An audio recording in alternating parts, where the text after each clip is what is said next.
Start typing your questions. Marcus asks, why do I love leasing? I'll tell you, that's a great question to start out with, Marcus. Thank you. Everybody, feel free to start typing your questions. We'll get to as many as possible. Welcome to Car Shopping Questions and Answers. I'm your host, Deshaun, known as Deshaun, the Auto Advisor. Everything we'll be teaching today is out of my new digital book. It's called Cars from Home, 7 Steps to Saving Time, Money, and Avoiding Dealerships. So I'm going to be very thorough. I'm not going to hold back anything. If you get to the point where we're going over so much info and you're like, wow, this is a lot, we break it down in a step-by-step way in my new digital book. It's already 5-star rated. You can Google it. And that book has helped hundreds and hundreds of people get to below market deals from home.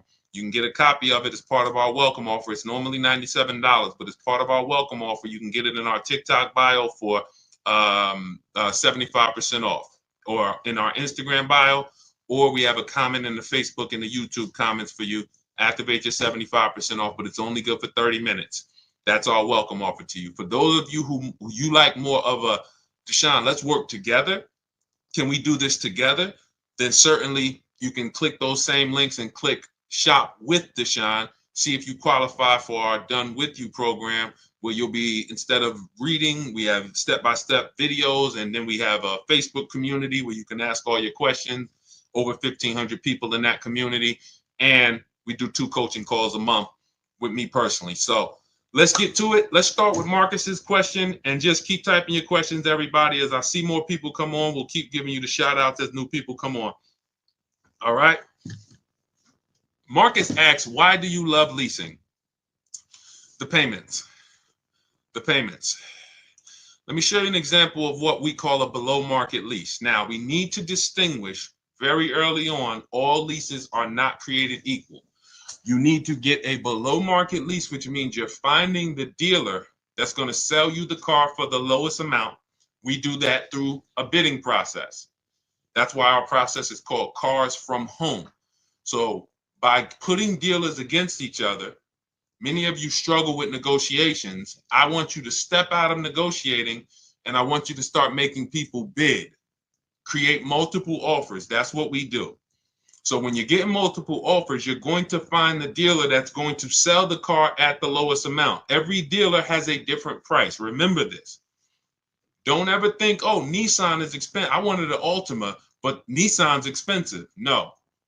One Nissan dealer has a different price than another Nissan dealer, and then another Nissan. They all have different prices. So let me show you what a below market lease looks like, because that's all we care about. Here's an example. Let me tell you my story. First lease I ever got was a Pontiac G6. I worked for Pontiac. Some of you know I work for Pontiac, General Motors, and I work for Mercedes-Benz. I worked for Pontiac. I was 22 years old. I needed a car. I needed a newer car. And my sales manager came to me. I didn't even understand it. He said, hey, why don't you lease one? You know, and I had sold a couple leases. I just didn't understand how it worked. But I got a brand new $20,000 Pontiac. I was paying $256 a month. Now, I want y'all to think about this. We know a bunch of people who get their first car and they're paying $400, $500, $600 a month for a used car. Is that correct? Type $ if that's correct. Do we or do we not know a bunch of people? Hold on, I can't see everybody on Instagram. Do we or do we not know a bunch of people? Right? True, right? Okay. $400, $500, $600 a month. Now, at the time, that's what they were paying. Now we know people who are paying $700, $800, $900 a month. So it's gone up. But back then, I'm paying $256 a month. The thing about leasing is you're driving a brand new car. Okay. Yep. I see you, Olivia Bully. All right. So you're with me. Because here's the question he asked me. Marcus asked, why do you love leasing? First thing I answered him was very simple, the payments. That's not the end, though. What I get to drive. Brand new car. Every lease I've ever had, me and my wife have had, I think, 7 leases. We just got our 7th lease on an Infiniti QX60 SUV. So, and we purchased cars too. I've had cars we purchased. But here's the thing. All brand new cars. And I remember when I was 22, I was paying $256 a month for that Pontiac, but we had a friend who got a brand new Corolla and was paying $500 a month. Did she get a bad deal? No. It's a $22,000 car, add taxes, 25, finance that over 5 years, that's a $500 payment. It's not that she got a bad deal. She was taught, hey, I want a car, I got to purchase it. So let me ask you, you're a young 22-year-old starting a family, you're driving a brand new car, you're paying $256 a month, another person driving a brand new car paying $500 a month. Who's winning? The lease or the purchase? L or P? L or P? Let's go, chat. Some of y'all know. If this is your first time here, type the number 1 because y'all going to get to know what we do here. Type the number 1 if this is your first time ever on a car shopping questions and answers stream with us. Arturo, good to see you. Rosa, good to see you. Shirley Johnson, good to see you. Jess, if this is your first time on the show with us, good to see you. Susan, all right. Eagles, I see you. Rosa, I see you. Lauren, good to see you checking in. Love, good to see you. All right, Olivia Blue, this your first time. Glenn Coop. All right. So for those of you, this is your first time, the way you get the most out of what we do here is stay by the keyboard. Stay by the keyboard because this is active. We're only here for about an hour and then we're out. We can go back to doing what we were doing, but God willing, you don't go back to car shopping the way you were car shopping. We can change the way you car shop on this stream, but you got to be tapped in. So that's the difference. The person who's leasing is paying far less. Now, let me give you an example of somebody like one of your peers. Forget about me. Look at somebody like, let's take Zafrina. Now, Zafrina got a 2024 Jeep Grand Cherokee. Look, $579 a month. $579 a month. This is a $66,000 vehicle. It's an electric SUV, $579 a month. Now, some of you know, every $5,000 on a car loan is how much per month? I don't expect any of you who this is your first time. Good to see you, PJE. Good to see you. 39, I see you. A lot of first-time people on here. But for some of you who know, you know what we teach. Every $5,000, Chuck Gibson, my man, good to see you. First time on YouTube. Thank you, Marcus. $100. So I want you to burn this into your head, everyone. Whenever you look at a car, every $5,000 on that price is about $100 per month. So when you look at a $20,000 car, and I want you to get used to associating the payment with the car without a down payment. Because if you go in like this, now you'll know how to control. No one can manipulate you. You look at that $20,000 car, you say, okay, that's going to cost me about $400 a month if I finance it, no money down. 5-year loan. Okay, $30,000 car, $30,000 loan, $600 a month. $50,000 car, $1,000 a month. See, this is if you purchasing. This is not leasing. Those of you who are purchasing, you need to have this rule in your head. So when you go in, good to see you, Dame Presley, Christina Mendez, a lot of people on TikTok checking in. When you go in, no one can manipulate you. See, you know how you get manipulated? You walk in, you look at that $50,000 car and you say, hey, get me the $600 a month on that. Now they know they can't get you the $600 a month unless they you're going to have to put a lot of money down or they're going to put you on like a 96-month loan and you're still going to put a lot of money down and you're still not going to be at 600. You don't know what the car cost. And when we look at leasing, you're not paying for the whole car. So let's go back to Zafrina. Zafrina is paying $579 a month, no money down for a $66,000 vehicle. That would normally be $1,100 a month. If she went in and said, okay, $66,000, how much is that vehicle if I wanted to get a loan on it, just purchase it, no money down? Because her lease she did with no money down. So we're working apples to apples. E.L. Harper, good to see you. They say, okay, it's going to cost you about $1,100 a month. She's paying $579. So most leases are 3 years. We don't do 4-year leases. Marcus, you follow up with Marcus just followed up with the why 39 months. We only lease for 3 years or shorter. You never want to take a 4-year lease. I'm going to tell you why. You're paying too long for a car you're giving back. You're paying too long. Good to see you, Daniel Adams. You're paying too long for a car you're giving back. The key with leasing is adding up all the payments at the end of the 3 years and saying, how much did I pay for this car over 3 years? When you do that, you'll see, like, let me give you an example. This is the Infiniti I just got, 2025. We just picked it up. 2025. Now, this is a $54,000 vehicle, if y'all can see it. $54,000. Okay? My payment on this vehicle is $499 a month. I put $1,270 down. $1,200. I gave them my first payment. I gave them the motor vehicles and the dock fee, came to about $1,270. My payment's $499 for 36 months. Now let's add that up. Remember, $54,000 vehicle. How much would that be if we took a loan on it? Somebody tell me, based on our rule of $100 per. What's up, Zachary Hoffman, Ernest Pearson? A lot of people on TikTok today. Good to see y'all. How much would this car cost? I can't see everybody checking in on. It doesn't tell me when somebody checks in on Instagram. But how much would this $54,000 car be approximately? Yep, little under $1,100 a month. If we just went in and we just said, hey, finance me this car, 5-year loan, no money down, I'm gonna be about $1,100 a month. Now, let's add this up. I'm paying $499 a month for 36 months. That's $17,964, and then I gave them about another $700. $18,600 is what it's costing me over 3 years. $18,600. Now that is what we call a steal. It had a great lease program. They took off $8,000. The dealer that won the bid took off $8,000, beat all the competition.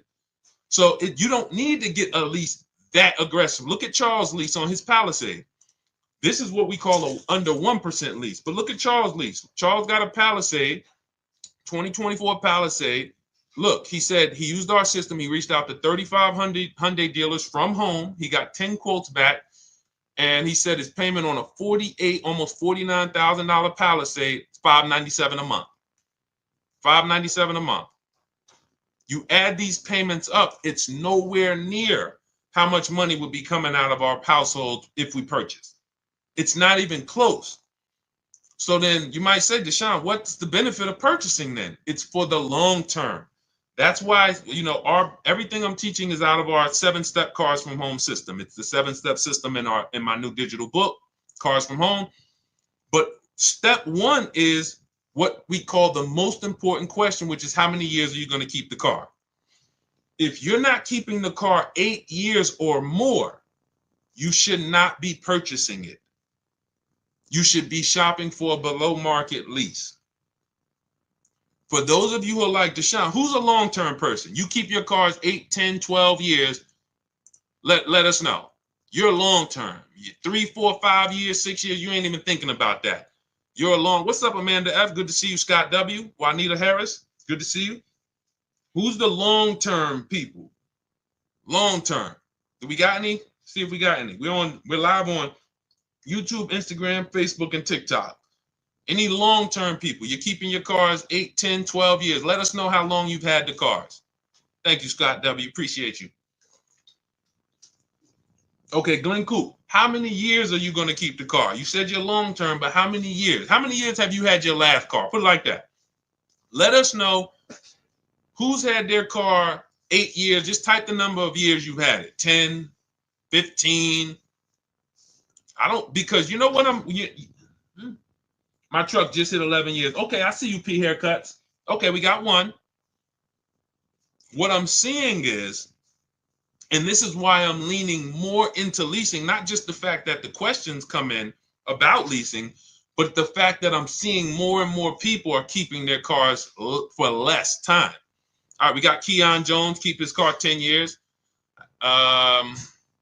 16 years on a Suburban, Scott W. Okay, these are the people who should be purchasing. and you need the Glen Coupe has a 2015 Equinox. Okay, so you're approaching the 10-year. Yeah, you're right about 10 years. So let's consider this. Some of the rest of you are like, wait, I'm not keeping my cars anywhere near as long as these people. You are the people who should not be purchasing, because I just showed you the amount of money we're paying for these below market leases when you know how to shop. Now, if you're purchasing, you still need to get below market deals, because dealers are lying to y'all. 8 out of 10 dealers are still telling, hey, there's limited inventory and all of this, and this is why you need to pay these high prices. It's just a matter of you not knowing how to shop. That's what the Cars from Home system will teach you how to do. Make people bid, look at multiple offers. You still need to get below market deals. But if you are not keeping the car at least 8 years, you cannot win with a purchase. You can't win unless you're buying like Facebook Marketplace cars, $3,000, $5,000. Cool, that's a win. But if you're buying 15, 20,000 and plus vehicles that you're not keeping for 8 years, you're putting hundreds and hundreds of dollars a month into them. Not to mention repairs, warranty issues, all the things that you're like, it adds up, that you're not going to get back. That fortunately, people who get below market leases, we don't have to worry about any of this stuff. We're driving brand new cars, something goes wrong, we call the dealership, drop it off, they fix it, we go pick it up, and we have super low payments. So yes, benefits of purchasing long term, you pay off your car, you keep it long as possible until the wheels fall off. But if that's not you, you should only be interested in shopping for below market leases. Okay, we're clear? Everything that we're talking about is out of my new digital book, Cars from Home, 7 Steps to Saving Time, Money, and Avoiding Dealerships.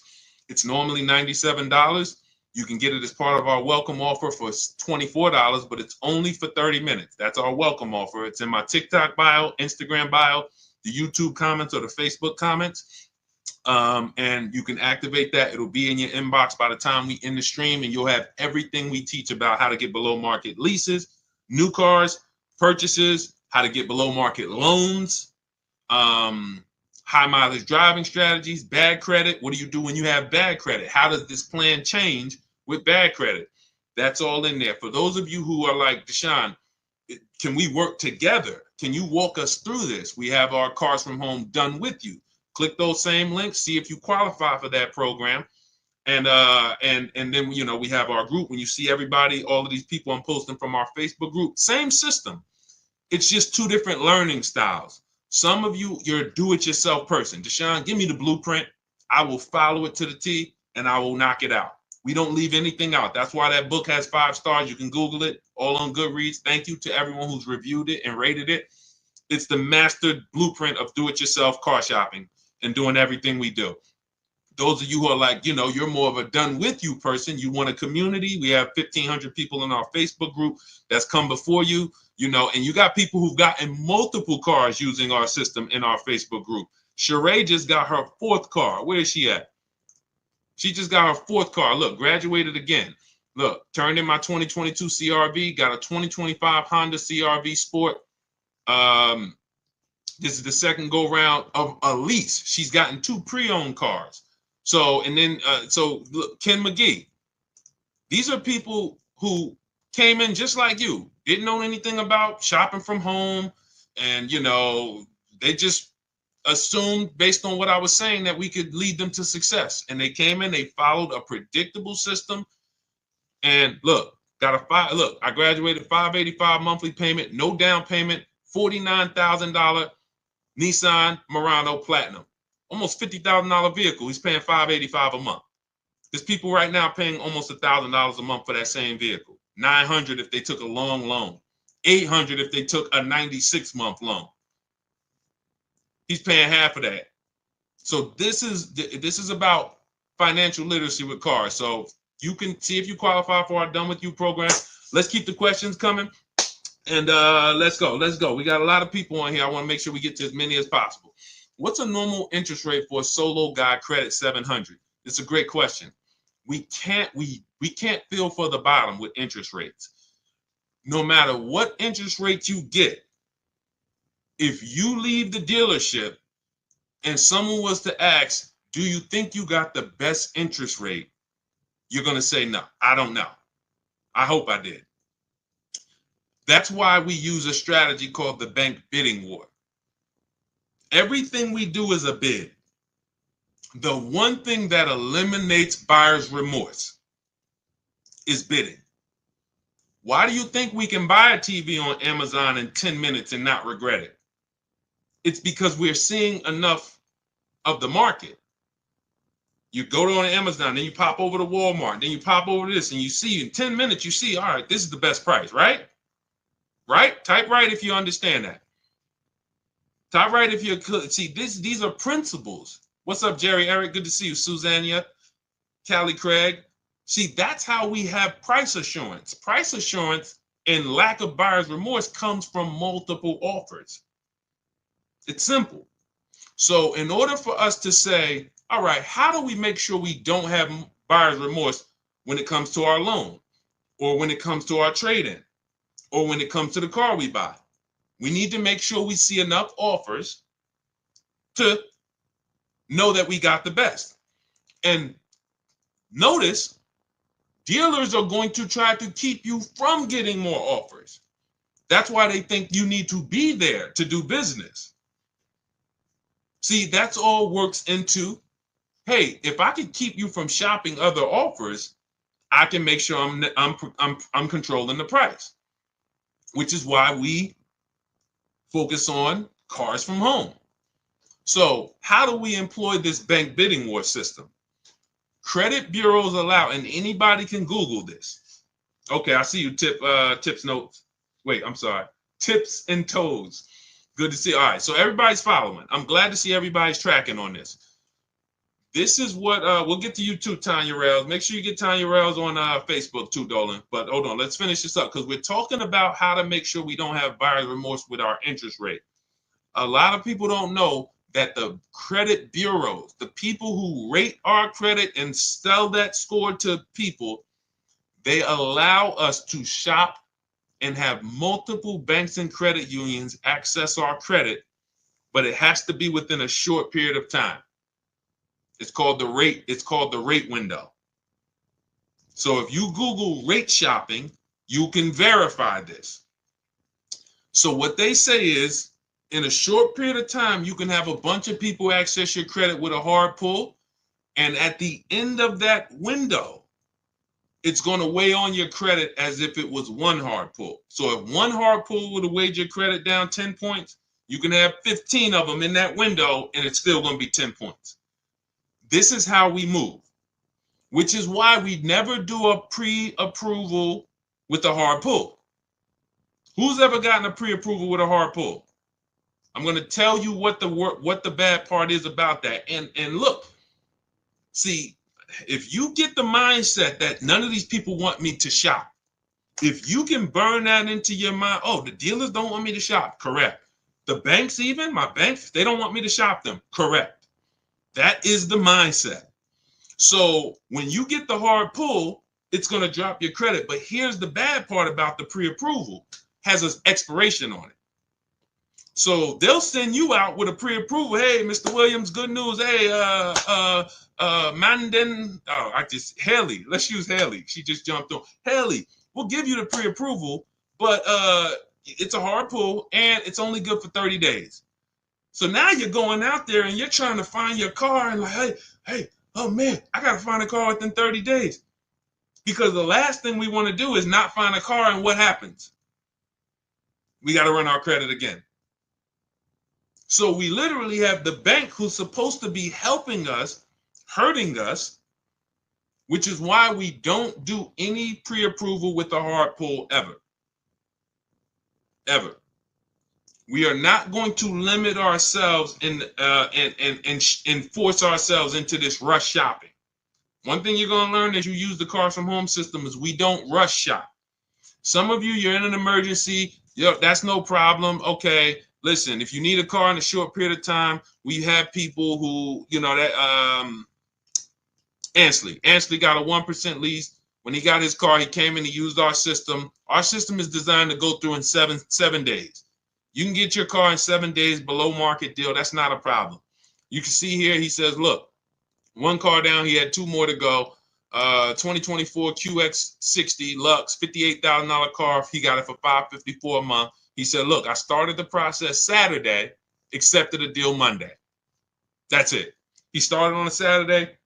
He had his offers coming in on Monday, and he was good. So it's not a matter of time. It's a matter of knowing what to do. But what we don't want to do is make emergency shopping our norm.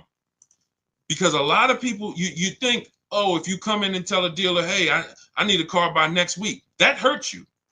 We don't want to be emergency shopping all the time. You want to be in a position where you can say to a dealer, hey, yeah, I can make a deal today for sure, but I don't need to make a deal until, 3 months from now. Your ability to say no is leverage. So we don't want to continue to always be emergency shopping all the time. And with our system, you won't be. Some of you, you're emergency shopping because you have so much anxiety, you just wait and put it off. And next thing you know, it's like, oh man, now I need a car. And now you're going in and this is all working against you. So we are not running our credit until we found our deal. This is going to sound way different than what you've been taught. If the banks were giving soft credit pull pre-approvals, we wouldn't need to do this. But they're not. Because they're trying to lock us in, they're no longer doing these soft credit pull pre-approvals. If you can find one, if your bank does it, that's what you want to do. Soft credit pull pre-approval. Tell me around about what you think my interest rate would be, and then let me go shop. Now, if your bank or credit union does that, that's the move. Once you do, in our system, we have a calculator that we do. We use the average interest rate. We put it in the calculator so we can budget, because the only purpose of a pre-approval is to budget. That's the only purpose. Just like when we buy a house, you're pre-approved for $400,000 at a 4% interest rate. Now we can budget.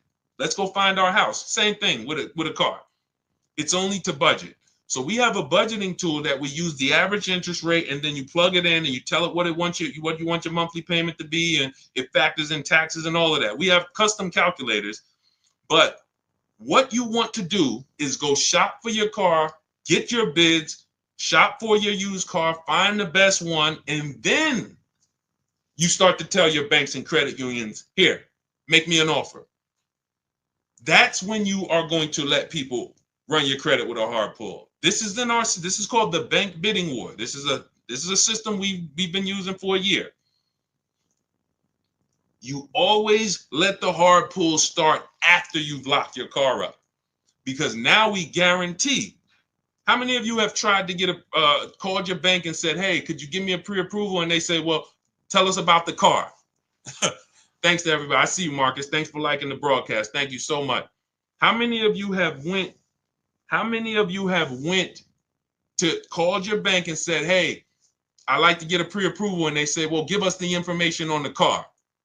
Well, if I had the information on the car, I wouldn't need the pre-approval, right? Thank you, Crystal. Thank you, Princess VVS. Appreciate you. Shout out to everybody liking the broadcast. Appreciate you. Right? So they're working against us. It's okay. We just need to realize that. There's nothing wrong with people working against us. Just let's be aware of who's working against us. So now what we're doing is we're locking up our car, finding the dealership we're going to get our car from. You can do it our way, you could do it your way. Find your car, and once you lock the car up, that's when you're now coming home and saying, all right, let me call my bank, let me call my credit union, let me go online and let all of these people run your credit, because it's going to be within a small period. And then what we do is we see if the dealer can beat it. All right, here, my best interest rate is 5.7. Dealers probably have another 5, 10, 12 banks that they work with. If you guys can beat the 5.7, I'll do the deal with you. So now you've shopped everybody and let them bid, and now you're letting the dealership bid. And now when you look at the end of the month, all right, I guarantee I got the best interest rate because all of these people were competing. Type dollar signs if that makes sense. Type a dollar sign if we got that. Okay? I don't want to move on to the next thing until I'm sure we got that. This is called the bank bidding war. This is how we guarantee. Okay? Okay, I see you tips and toes. All right, I see you, Princess V. Okay. All right. This is the bank bidding war. This is how you guarantee. The only way, look, I need you getting to a point where you no longer are buyers. If you can walk out of dealership and I can come to you and say, hey, Al Berrigan, good to see you. You just got your car. Hey, you think you got a good deal? Yeah, Deshaun, I think I got a good deal. Would you bet $1,000 that I can't find a better deal? Oh man, no, I ain't gonna bet that. All right, listen, how much did you get for your old car? You traded it in? Yeah, they gave me like, $12,000. Would you bet $1,000 that I can't find somebody that would have paid more for that quicker? No, I ain't gonna take that bet. No price confidence because there's been no bids. But if you bid your car out to CarMax, Carvana, in step 2 of our process, we have a 7-step process. Step 2 is the equity assessment. We're getting bids from CarMax, Driveway, Carvana, KBB Instant Cash Offer, Car Gurus Cash Offer, AutoNation Cash Offer. 6 offers we're getting. Takes us 20 minutes. So now if he bids that out and you say, hey, you think you got the most money? Yeah, of course I did. Because I let all the people who buy cars make me an offer. When we bid out our loan, when we sit at home and we see the entire market on a used car, every used car within 100, 200 miles of me, I seen it. I made sure I got the lowest one. I'm shopping for a new car or a lease. I'm talking to 25 dealers in our system. We have something called the 25 to 5. We reach out to 25 dealers all online. We're not talking to these people. So those of you who are like, I don't like to talk to salesmen, we don't talk to them. I wrote all the scripts for you. You got all the emails. You just copy and paste them. We know everything they're going to say because I had to use those same scripts they used, and we keep the conversation going. When you get those offers, we're reaching out to 25 to get 5 offers. Price confidence. Price confidence always comes from bids. It's the only way. All right? Great question. Everything we're going over so far, everything I'm teaching is out of my new digital book. It's called Cars from Home, 7 Steps to Saving Time, Money, and Avoiding Dealerships. Saving time, money, and avoiding dealerships. It's normally $97, but as part of our welcome offer, you can get yours for $24. That's 75% off, but it's only for 30 minutes. That's our welcome offer. You head to my TikTok bio, Instagram bio, the YouTube comments, or the Facebook comments. Once the timer hits 0, the price is $97, and it's worth every penny. That book will save you thousands and thousands of dollars as you use it. So it's not a question. But listen, if you get there before the timer is up, you got it for $24, and it'll be in your inbox by the time we end the show. For those of you who want to work together, you want to see, hey, can we work together? We have a Done With You program where instead of reading, you're actually watching short videos. And we have a Facebook group where you have a support of a community, over 1,500 people that have come before you in that group. And we have 2 coaching calls a month with me. So you can actually, if that's your learning style, see if you qualify. Just hit the button that says Shop with Deshaun. See if you qualify for that. But either way, just use what we're talking about. If you can get it from these streams, you use what we're talking about. So that you can start to have confidence in your car buying purchases, and so that you can save all the money that you should be saving. Frankly, I don't want to give $1 up that I didn't have to give up. And many people are giving thousands of dollars up that they should not be giving up to these dealerships and banks. All right, go ahead, Dolan. Let's keep the questions going. That was a great question. We had to go into detail about the bank bidding war, but we got a lot of questions, so we're going to try to get through as many as we can. I think Dolan is trying to, he's trying to go through them. Okay, I struggle with leasing only because of mileage. I travel too much. This is a great question, and this is a misconception. In my book and in our system, we have two different strategies for high mileage drivers. If they're short term is we're not keeping our cars 8 years. And then we have one for long term. Because here's what typically happens with high mileage drivers who purchase their cars. You're buying your cars, you're putting a ton of miles on them, You're depreciating. Thank you, Pastor Frank. Thank you for running the lights up. Shout out to everybody who's running the lights up on TikTok. Thank you. When you see the way the value of a car falls through the floor for a high mileage driver, it's amazing. You get a $40,000 car, they put 100,000 miles on it in 3 years, 4 years, and the car is worth half. They're depreciating their car way worse than the average driver. So with that being the case, you need to take different steps. The last thing you want to do is take out a normal loan. You're going to be upside down because your car value is dropping like this, but your loan is only dropping like this, very slowly. So you typically in 3-4 years end up with a car that's almost, that's really lost a ton of value while your loan is still ridiculously high. You're $10,000, $15,000, $20,000 upside down. We don't want to do this anymore. First person that came in that showed me about a high mileage lease was when I was a manager at Hyundai. I was a manager at Hyundai and I had never saw, I remember this guy came in and I was helping him ground his lease. And he had a Hyundai Sonata at the time. And I saw it had 72,000 miles on it. And I was like, you leased this? He said, yeah, I always lease. He said, I'm in sales. I'm on the road all the time. I used to buy these cars and I just would always be putting a ton of money into them. I would always have to put big down payments down, all the negative equity, all the stuff that I knew I was witnessing, but I didn't know how to solve it and coach my and advise my clients through it.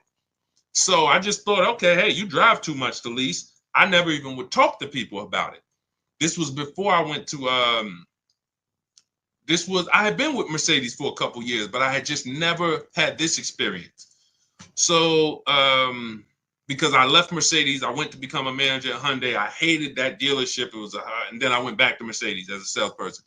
But I saw what his payment was. His payment wasn't, let's say a normal payment on a Sonata at that time, a good deal was, $300 a month. His payment was only like $175 more. It wasn't double. He wasn't paying $1,000 a month. He was paying like $5,000. And he's driving 25,000 miles. So he's paying an extra $200 a month, call it, and he can drive as much as he wants to drive. Brings the car home, he ain't got to worry about nothing else, drops the car off, not worried about negative equity, nothing. And from then on, that's when I started advising my clients about high mileage leases.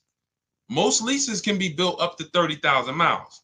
So if I would have, for example, I got a 12,000 mile a year lease on this Infiniti that I got. I'm paying $499.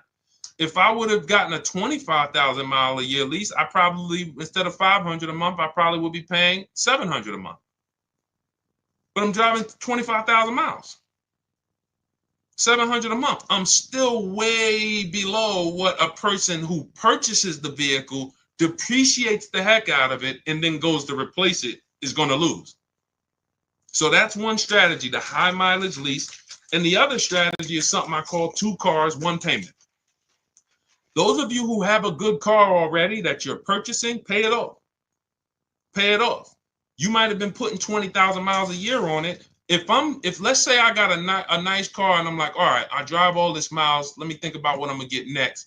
I would keep that car and I'm going to go pay that car off and then I'm going to lease me a nice car. Because everybody doesn't always want to put the mileage on a nice car that they're going to lease, a brand new one. So they got their mileage car. So I got my paid off mileage car. I no longer need to drive 20,000 on this every year. I might drive 10 on this and then lease and put 10 on that. I only got 1 payment because this one's paid off. So I got my nice brand new lease and I got my mileage car. And I'm going to drive the mileage car until it doesn't drive. Good to see you, Vibe with Tamika. Good to see you checking in. Cody, good to see you. Candace. So this is this is strategy. In our system is tons of strategy depending on who you are. But if you now look, let me just tell you this. You might say, Deshaun, I keep my cars 8-10 years. This is the same question we're talking about because we spent the early part of the stream talking about leasing, and we had a question. We also talked about shopping for interest rates. But then a person said they struggle with leasing because they think they drive too much. But at the end of the day, what you got to understand is it goes back to rule number one, which is the first step in our process, is how many years are you keeping the vehicle? If your question is more than 8, thank you, Vibe with Tamika. Shout out to the sharers. If your answer is more than 8, you don't need to lease. Doesn't matter how much you drive. Leasing is for people not keeping their cars 8 years. Does not matter how much you drive.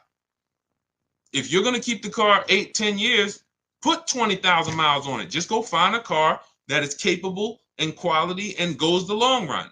I'll buy a car if I was, 20,000 miles a year, 25,000 miles a year, put 200,000, 300,000 miles on it, and just replace the car after a while. I get up one day, the car is not going to start. Man, it got 300,000 miles on it. I'll go get me another one. No reason to lease. But if you're not keeping 8 years, you should not be shopping for a purchase. Below market purchases, below market leases. Below market purchases are for people keeping 8 years or more. Below market leases are people not keeping 8 years. Very simple rule. And it's a rule. People who are in Cars from Home, the people who use our system, the people who learn from us, they know this is a rule. We don't break it. We don't break it. All right. Niche, good to see you checking in. Alex Kuya, good to see you. Call me Meister, good to see you. A lot of people checking in today on TikTok. All right, let's go. Let's get a couple more in. We got some more time. Let's get to as many more as we can. Type your questions. We will try to get to as many more. Let's not forget Tanya. Oh, wait a minute. Tanya, what about the extra mileage you made go over? Okay, hold on, Dolan. Okay, wait a minute. We'll do this one, and then we'll bring up Tanya's question from Facebook. I bought my lease out. Was this a mistake? In many cases, it was. And I'm going to tell you why. All right.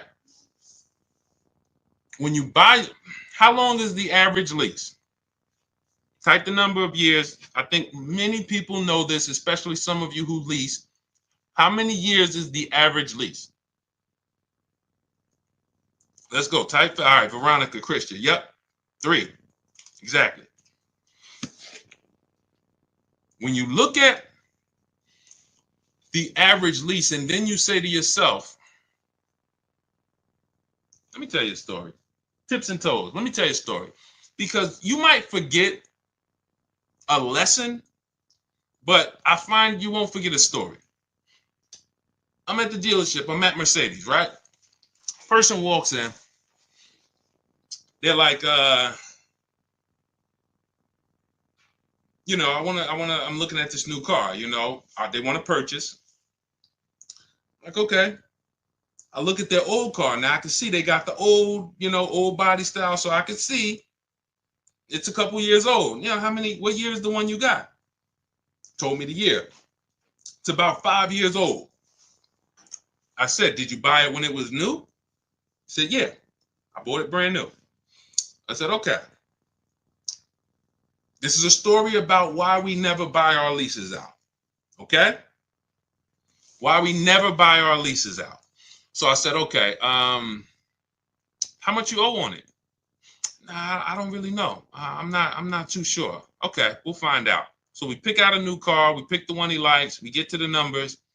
I said, okay, I got to call your bank. I got to see how much you owe on this. Now, if a person has owned a car for at least 5 years and they bought it brand new, wouldn't you think it's paid off or either almost paid off? Yes or yes? If we looked at a person and said, okay, your car's 5 years old, and they say, yeah, I bought it brand new, I've been paying on it, wouldn't we think that car is either almost paid off or it's paid off, right? Yes, vibes with Tom. Yes, right? Where we at? I want to make sure everybody's clear. You got to be following this. If we looked at a person who had a 5-year-old car they bought it when it was new, wouldn't we say that car should be almost paid off? Yes? Okay, yes, tips and toes. All right, we're clear. So I'm thinking I'm about to call. Now, here's what I already know, because I'm already aware of the 8-year rule. I'm already aware that this person has paid a ton of money because you bought that car brand new and it's almost paid off. and it's a Mercedes, but even if it wasn't, it could have been a Chevy. You still put a lot of money in that car, and I know when you see what it's worth, it's not going to be the greatest thing in the world. So what I'm already prepared to do, which is what I've done with some other clients, is to tell that person about leasing and to show them how you can actually lease, and whatever your car is worth, just go put that in the bank. Because these are typically people, when they buy new cars, who are used to putting 20% down. They're used to, 10 grand down, 12. They're used to that. They're used to whatever their old car is worth, rolling it over into the new transaction. They're not used to saying, wait, so you're telling me I could lease the brand new car that I want. I don't really have to put much down. And if my car is worth 15 grand, what do I do with that? Yeah, you just put that in your bank. Really? So I'm prepared to deliver this information. So I talked to the used car manager. Let's say the used car manager says, okay, the car is worth about, 18,000, because it was a Mercedes. So I call the person, the bank. Hey, I'm calling for Mr. Jones. We'd like to find out his payoff. Yes, the payoff is $17,400. 17,000. Wait, how did? No, I'm sorry. No. It was higher than what the vehicle was worth. So let's say whatever it was, the payoff is, 19,000. He's underwater. What the used car manager just told me the vehicle is worth, and what the car is. Hold on. I'm like, hey, Mr. Jones, they're saying you still owe like close to 20,000 on the truck. Oh, you know what? Because what had happened was I leased it for 3 years and then I bought it. Okay. I hang up from the bank. So we've been in this car for 5 years and we still are upside down. How does this happen? This happens because most people who buy their leases out are going to take at least a 5-year loan, and sometimes 6. So the first question we asked when we got this question was, what's the average lease? How long is the average lease?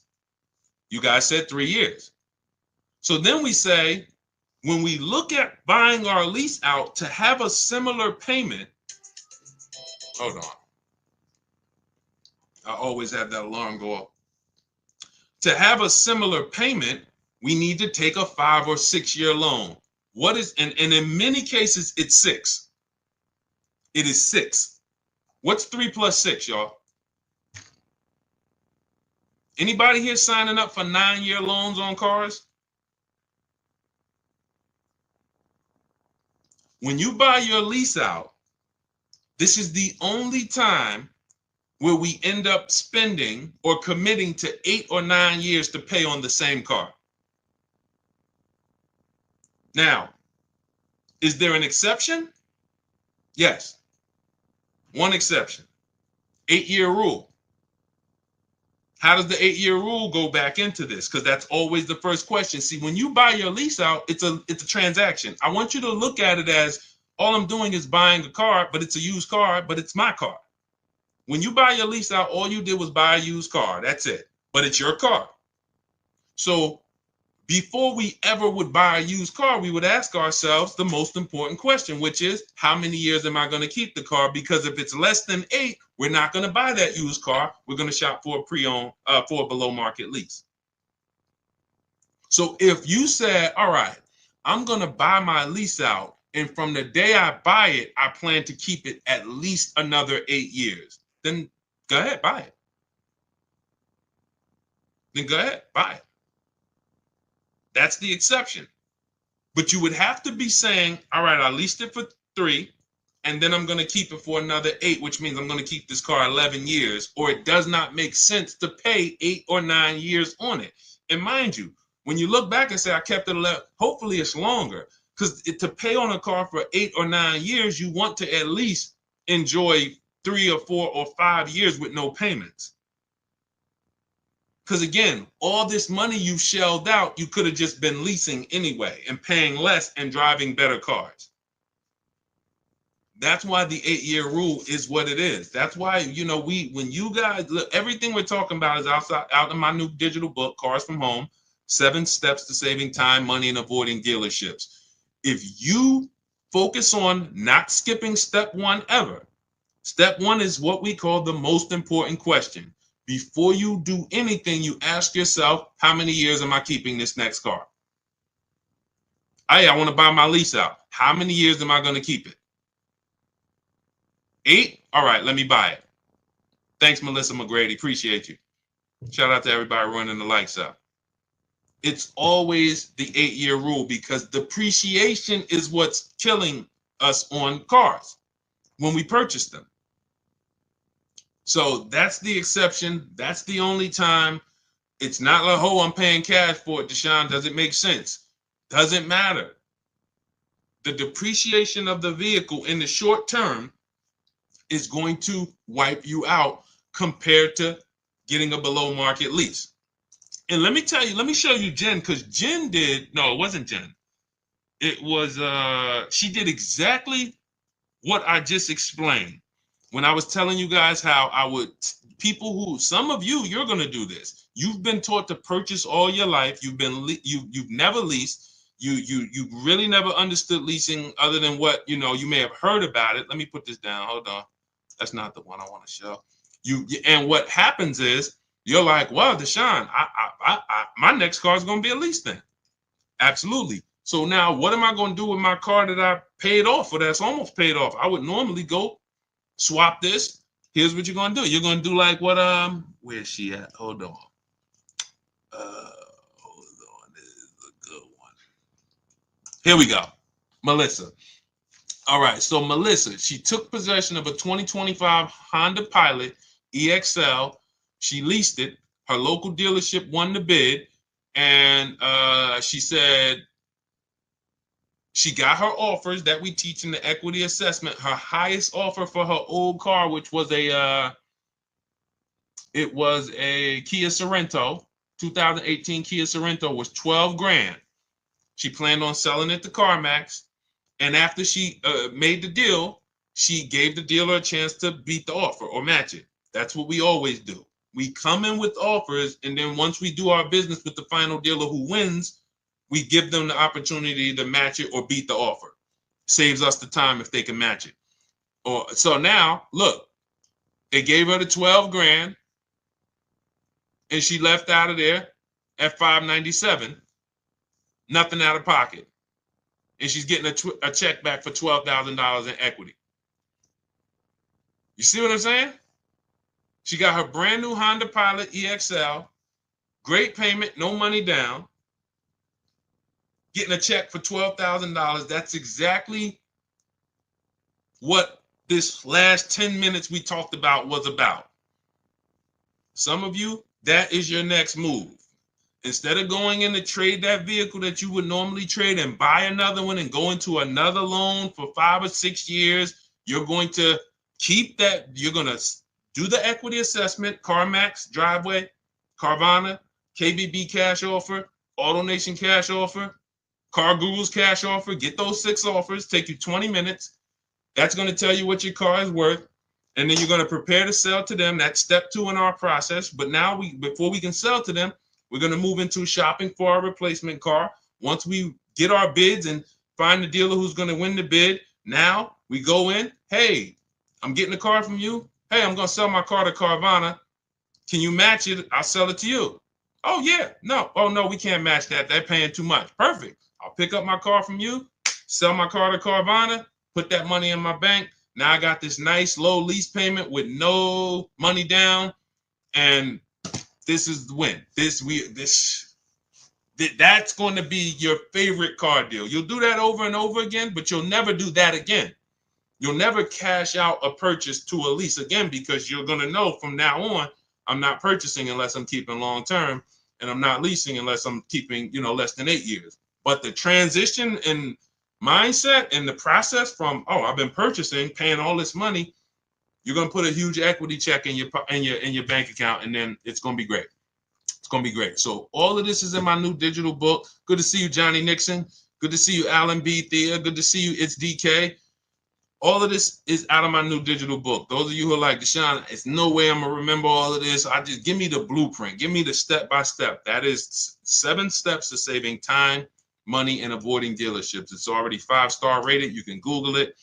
Thank you to everybody who's reviewed it. It's normally $97, but as part of our welcome offer, you can get yours for $24, but it's only for 30 minutes. You go to my TikTok bio, my Instagram bio, click the picture of me, or YouTube comments, Facebook comments. We have a link there. When you click that, activate your 75% off and get your book for $24. It'll be there. You have everything we teach about below market leases, below how to get below market purchases, below market used cars, bank bidding war. It's all in there step by step. So you just follow each step, check off each step as you do it. And by the time you get to step 7, which is delivery, you're picking up your new car or they're delivering it to you. So that is the system. For those of you who you prefer a done with you, some of you will do it yourself. Give me the blueprint, Deshaun. I will knock it out. That's the digital book. Those of you who are like, done with you, Deshaun, can we shop together? Instead of books, instead of reading, you want to watch short videos, 3 to 5 minute videos as I walk you through the entire 7-step process. You can see if you qualify. Go to those same links, see if you qualify for our Done With You program. And then we have community with 1,500 people in our private Facebook group. You can get your questions answered, not just from me, but from 1,500 of your other peers that have come before you. Use this system. And then we do 2 coaching calls a month. You have up to 6 months of coaching calls with me personally as I help you get acclimated into the system. So when you see me share all of these pictures are from members of our private Facebook group. This is India. She got and she joined a year before she got her car. She said, I joined last year. She didn't need a car at the moment, but she said, I got back. She ended up shopping, got her 2024 Hyundai Elantra, 36 months. This was a $29,000 vehicle. She's paying $365 a month. No money down. $365 a month, no money down. This is what it's about. They're not me. I'm sure all of you know that I can do this. The reason why I showed them is because this is you. They were on broadcast just like you and followed a simple system, strategic system, and these are the results. All right, let's go. All right, Liam McCall, thank you so much. Enjoy it. Use it. Use it like the biggest weapon in your tool belt. Stay on steps. Don't jump ahead. Don't think, hey, I noticed Deshaun didn't talk about that. You'll notice that I ordered things in a particular way. It's for a reason. Well, I normally do this up front. Well, leave your goal, leave your strategy in the background. That's why it's about unlearning. Unlearn, relearn. Unlearn everything you were taught about car buying and come in and just follow each step. And when you get to the goals, you'll be like, okay, I see. Oh, wow. All right. I see why we do that here and not back there early. Tanya Rawls, good to see you. Tanya Rawls, what about the extra mileage you may go over? My friend ended up paying an extra $3,600 for mileage. Now, this happens a lot. Who's heard of a case like Tanya's? Who's heard of a case where people leased, or maybe it was you, and you didn't get enough mileage, or they didn't get enough mileage and they end up getting penalties? Who's heard of that? And they'll swear off leasing. See, that's what I'm gonna just buy it. And sometimes they buy the car. That's a bigger mistake. Oh, I went over mileage by 15,000 miles. I'm gonna just buy it. Horrible mistake. Financially, horrible. But here's what happens. In step 3 of our process, this is where we're structuring our deals. I have something in our lease strategy called choosing your mileage wisely, where you simply are accounting for how much you think you're going to drive. That is important. And then we're saying, okay, I'm going to drive 15,000 miles per year. I'm going to drive 14. I'm going to drive 12. That's what now, all of our lease offers, we always shop with 12,000 miles. We're always shopping our lease offers with 12,000 miles, only first payment due at signing, taxes and fees go into the payment. because that's how we judge our offers. You're going to learn that you can easily judge lease offers when you're not putting money down. When you have a dealer who says, all right, put $3,000 down, you're at $480 a month. Put $4,800 down, this other dealer says you're at $3,700 a month. This other dealer says put $2,200 down. No, all of you work with just first payment so that we're all working apples to apples. And that allows us to judge whether it's a 1% lease, where our payment is 1% of the MSRP or less, and then up to 1.5%. We haven't talked about the 1.5% rule. That's our threshold of when we're now overpaying for a lease. When you go over 1.5%, you're overpaying for the lease. It doesn't make financial sense to lease that vehicle. So what happens is people will know they don't drive 10,000 miles per year, but they're in a dealer and they're working a lease deal, and the dealer is like, hey, well, your lease payment's going to be $490 a month. And they're like, okay, well, I need to get to like 400. And they're like, well, you can't get there with the 12,000 miles. Or they know they drive 15. You can't get there with 15,000 miles. Okay, how much if I do the 10? Never ask these questions. These questions should never be asked. You drive 15,000 miles per year, right? Yeah. So why would you be considering a 10,000 mile a year lease? To save $40? To go from 10 to 12 is 20, 25 bucks. To go from 12 to 15 is 25, 30 bucks. So literally for a small amount of money, people are getting penalties, because when you build it into the lease early, you're paying 15 cents a mile or less. When you're penalized for it, you're paying 25 cents a mile. So let me give you an example of somebody. Look at Jen. Jen knew she needed 18,000 miles per year. Now, we always shop, as I said, with 12,000 miles. Where's Jen at? Her smiling face always sticks out. Here you go. All right. Now, Jen knew she needed 18,000. We always shop with 12, whether you need 10, whether you're doing a low mileage lease on an exotic car. I don't care if it's a McLaren. You might say, Deshaun, I want to do the 5,000 mile a year lease. Okay. We're always shopping with 10. If you do 25,000 miles, we're always shopping with 12 rather. Once we shop with 12, we judge the deal. 1%, 1.25%, 1.5% to determine the value. Then we adjust to the mileage we need when we find the winning dealer. So you can see, she shopped her offers, $39,000 Honda CR-V hybrid, $512 a month she got. That ended up being a 1.3% lease. That shows the value is there. 1.3, great lease deal, but I need to adjust the mileage now. Now she tells the winning dealer, okay, perfect, I'm going to do business with you. Can you tell me what the payment is if I go from 12 to 18,000? She goes from 512 to 563 a month. That's it. Look, so excited to have my first lease ever. So look, this is what it's about. She paid $47 more and she's driving 18,000 miles a year. Now let's just do this math real quick, Tanya, so you can see where these people make mistakes and where we make sure we never do this. So now we just looked at Jen. Jen's paying $47 more times 36 months, $1,692. That's what it cost her over 3 years to drive all the mileage she needs, $1,692. Meanwhile, thank you, Mr. Lieber. Good to see you. Thanks for running the lights up. Meanwhile, if you look at somebody let's say Jen would have been doing what a lot of people do and said, well, I know I need 18, but thank you, Mr. Lieber. You sharing that. Thank you. I need 18, but I'm going to stay at the 512 payment. Now, instead of she still drives 18. That's 6,000 miles more per year, 6,000 miles. So over the course of 3 years, her lease, she's going to go over by 18,000 miles. And her penalty is going to be 25 cents per mile. $4,500. Type dollar signs if you understand. That's what people are doing.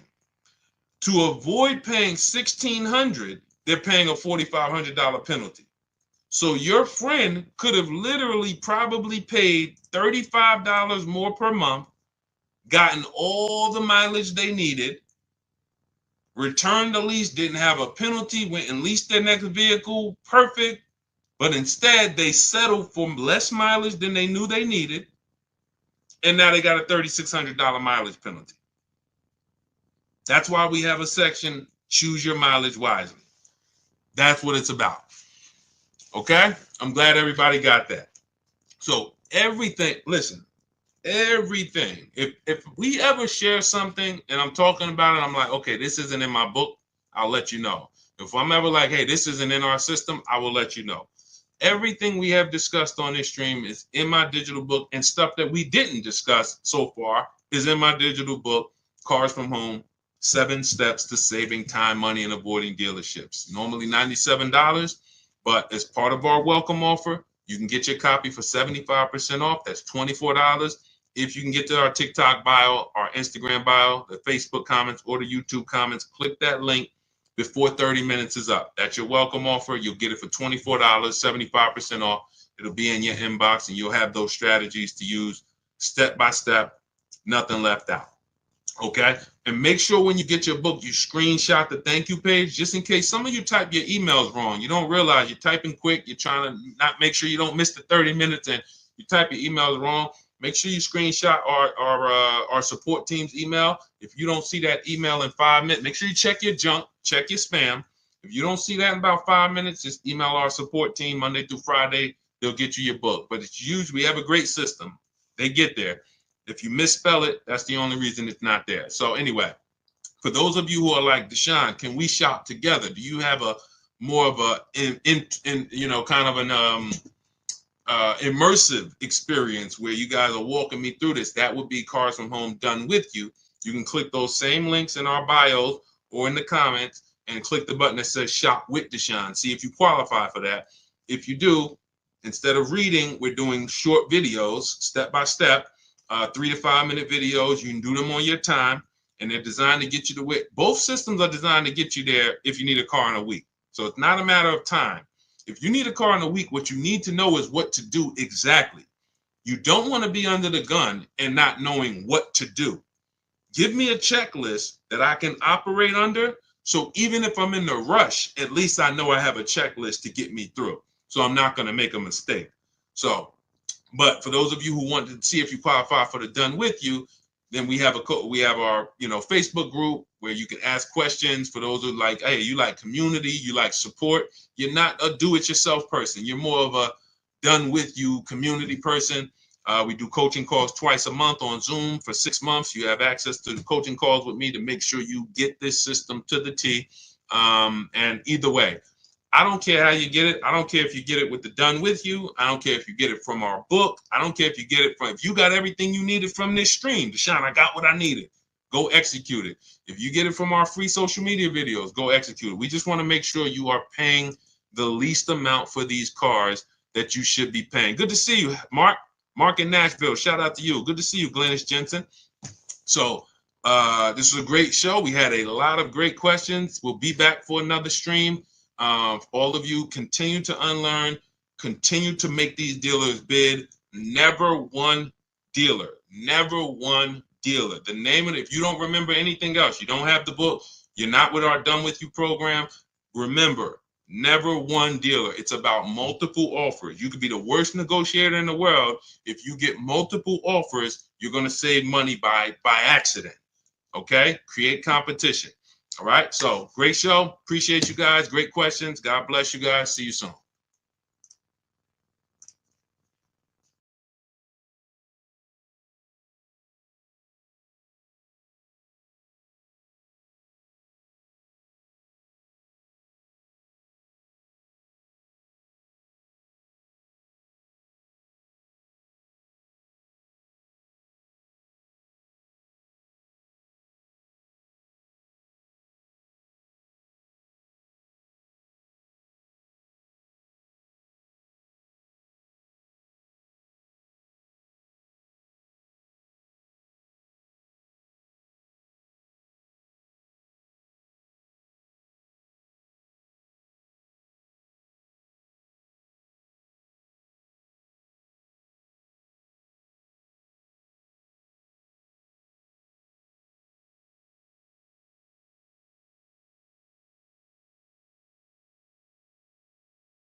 Welcome to Car Shopping Questions and Answers. We're live on Facebook, YouTube, Instagram, and TikTok. My name is Deshaun. I'm known as Deshaun, the Auto Advisor. And over the next hour, we're going to spend time getting your questions that you have about car shopping. I'm going to tell you some questions you should be asking that you may not know you should be asking. And then, feel free to ask ask any question. I have my man Dolan in the background moderating. So we're going to try to bring in all the questions we get from every platform to make sure that nobody is left behind. So feel free. Who's car shopping, right? Well, I always like to ask as you come in, if this is your first time on the broadcast, just type a number 1 so we can send a welcome to you. Willie B, thanks for liking. I see. Shout out to everybody hitting the likes. I appreciate you, Willie B, for. I've been very, very, we've been doing this since 2020. And I can't tell you guys. Welcome, Mark. I see you. Shout out to Mark on YouTube. Thank you. I cannot tell you how bad the deals are when you do not know how to get great deals. When you're going out here negotiating right now, the dealers, since the pandemic especially, have been using market conditions against you. Fake market conditions, limited inventory against you. And they sell you these stories that are just not true. But the minute you believe them, they are true. And what's up, Prodigal Son? What's up, Deanne Rose? Shout out to everybody checking in. Good to see you all. What we want to focus on, I want you to learn the cars from home mindset, which is cars from home. That is not just our process, that's the mindset. 90% of what you're going to do to pay less than everyone is out here paying is going to be right here in your house. It's going to be at work. It's not going to be in dealerships. You have no leverage in dealerships. Dealers have all the leverage because they make you think they're the only ones who can give you this offer. You don't realize that there's 20, 30 other competitors that they have, and their mission is to stop you from talking to those people, or their mission is to stop you from being able to access getting offers online. So that's what we're going to be discussing over the next hour, and I'm going to look at any other question that we get in, and we'll bring them on to the show. Everything we'll be talking about is going to be taught out of my new digital book. It's called Cars from Home: 7 Steps to Saving Time, Money, and Avoiding Dealerships.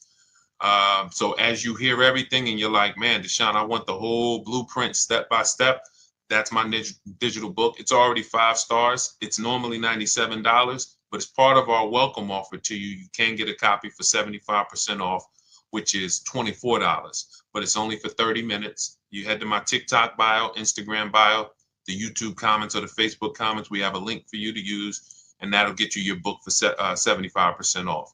Now, for those of you who enjoy working with me together, you want to see if we can work together, and you want more of an interactive experience with our community, then we have a Done With You program as well. And you can go to those same links and see if you qualify for the Done With You program.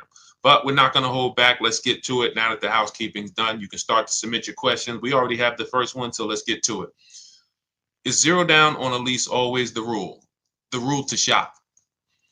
We always shop with that rule. So when you're getting your lease offers, this is how you want to get them. First month's payment out of pocket only, that's 0 down. Because with a lease, you pay at the beginning of the month.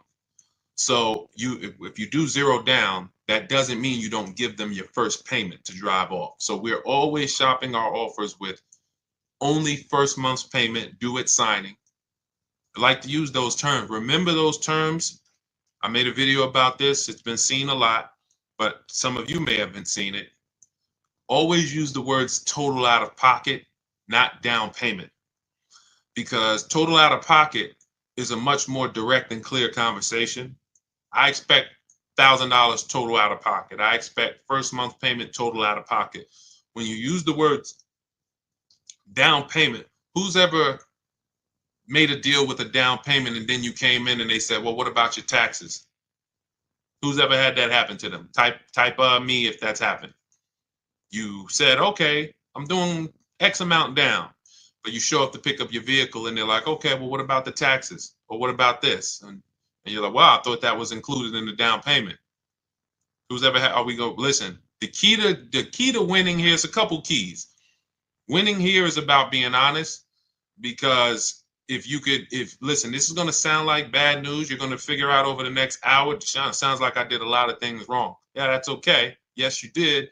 But I got to tell you the bad news first so we can get you to stop making these expensive mistakes you don't even know you're making. So I see you. For the people who are being honest, you understand. The reason that happened is because down payment is an ambiguous word. So it can can mean total out of pocket, but some dealers could spin it and say, well, no, that was just your down payment. So we like to use the word total out of pocket. So we always shop lease offers with total out of pocket, first month payment, and 12,000 miles per year. And we get our offers with the taxes and fees in the payment. Now, you must get at least 5 offers for a lease for you to see what the below market lease is. Because we've been doing this, besides my experience with, since 2006 being in the car business, I've personally, since 2020, helped hundreds of people personally shop all over the country. And I know that if you don't operate with 5 offers, you're not going to be able to see that 3 to 4 of them are going to be overpriced. Big mistake that they've programmed you. Shout out to the sharers. I see you.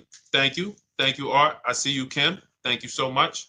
Appreciate everybody who's tagging somebody. Listen, your friends will be mad at you when they come and tell you that, hey, listen, I bought this car and I got ripped. I hate they ripped me off, and then you say, hey, you should follow this guy Deshaun. Hey, how long you been following him? A year? I watch his stuff all the time. Well, why didn't you share it?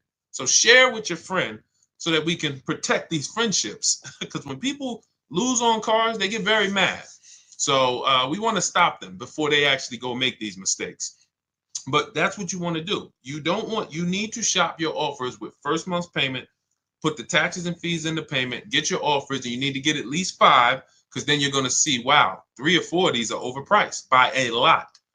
So, when you hear people say, oh, I got a quote from Nissan, they're expensive. No, that one Nissan dealer is expensive. You need to get another quote from a different Nissan dealer, which is why everything we do is from home. Because most of you are like, oh, man, Sean, I got to drive from dealer to dealer to dealer. No, we don't do that. We make our deals in literally 90 minutes, 2 days, a couple days from home, couple hours from home. And that's how we're able to talk to multiple dealers at once. And we don't even, if you're using the Cars from Home system, you're not even talking to dealers, because I wrote all the email templates that we use to communicate with multiple dealers on their websites and inside their dealers. So we're not even talking verbally to them. Everything is being typed. What's up, Kelly? Good to see you, Hudson. K-Swish, shout out to the people checking in on TikTok. So that's how you want to do it. That's the rule. Now, when do we put down payments down on leases? To answer the final part of your question that you didn't ask, well, we put down payments down on leases to lower our payment once we know we have a below market lease. Once we know we have a great deal on a lease, 1%. Some of you have heard of the 1% rule. Once it's under the 1.5% rule, those of you who don't know, you can feel free to ask about that. But some of you who know what we teach, the 1% rule has been around for decades. The 1.5% rule we created as a way to make sure you're not overpaying for your leases. So once you get your 5 offers, if it falls in that category and you're like, wow, great deal, but I want to lower my payment a little bit, that's when we put money down. See you, Greg. Thank you so much. Welcome, Samuel. That's when we put money down. So money down is, if you don't do it that way, what you're doing is you're trying to buy your deal. You're trying to say, oh man, I got a good payment, $399, $4,000 down. You bought your deal.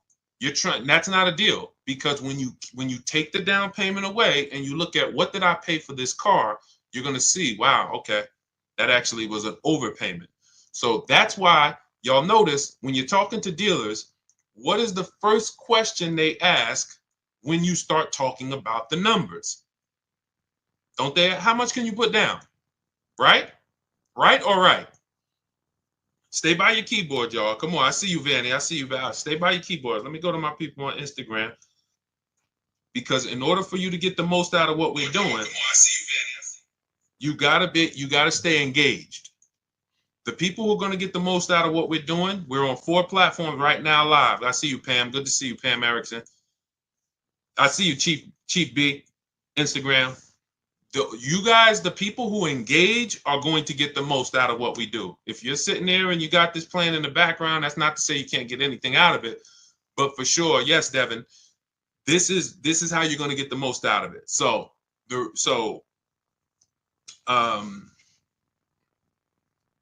Yes. Okay. Yeah. I'm just watching the comments. So the 1.5% rule just says that if you're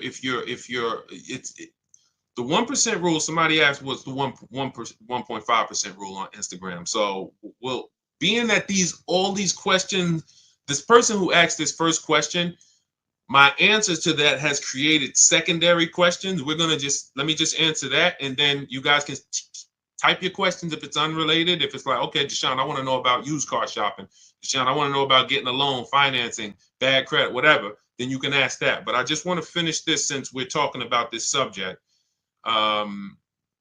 We don't buy our deals. We must get a great deal before we put money down. And in order for us to do that, we shop with no money down. So we have to shop with no money down, analyze the deal. Great deal, perfect. I want to lower my payment a little bit. Let me put money down. Does that make sense? Type $ if we're clear on that part so far. Then we're going to, now let's talk, type $, because then what we're going to do is we're going to talk about the analyzing of a great deal. Good to see you, Bike Life. Analyzing, I see you, K&D. Thank you. All right, MFD Dad. All right, perfect. So now let's talk about this 1% rule and this 1.5% rule. So when I heard about, I remember when I heard about the 1% rule, I worked for Pontiac GMC Buick. It was my first company that I worked with in the car business. And I was hearing about the 1% rule then, which is if your lease payment is 1% of the MSRP or less, it's a steal. It's a steal. Doesn't mean you can't do better than 1%. You know, some of you, we talk about Frina sometimes, and Frina, she actually got a 0.88% lease. So we don't always want to even, there's several factors that are going to, you see her payment was $579 on a $65,000, almost $66,000 Jeep Grand Cherokee electric version.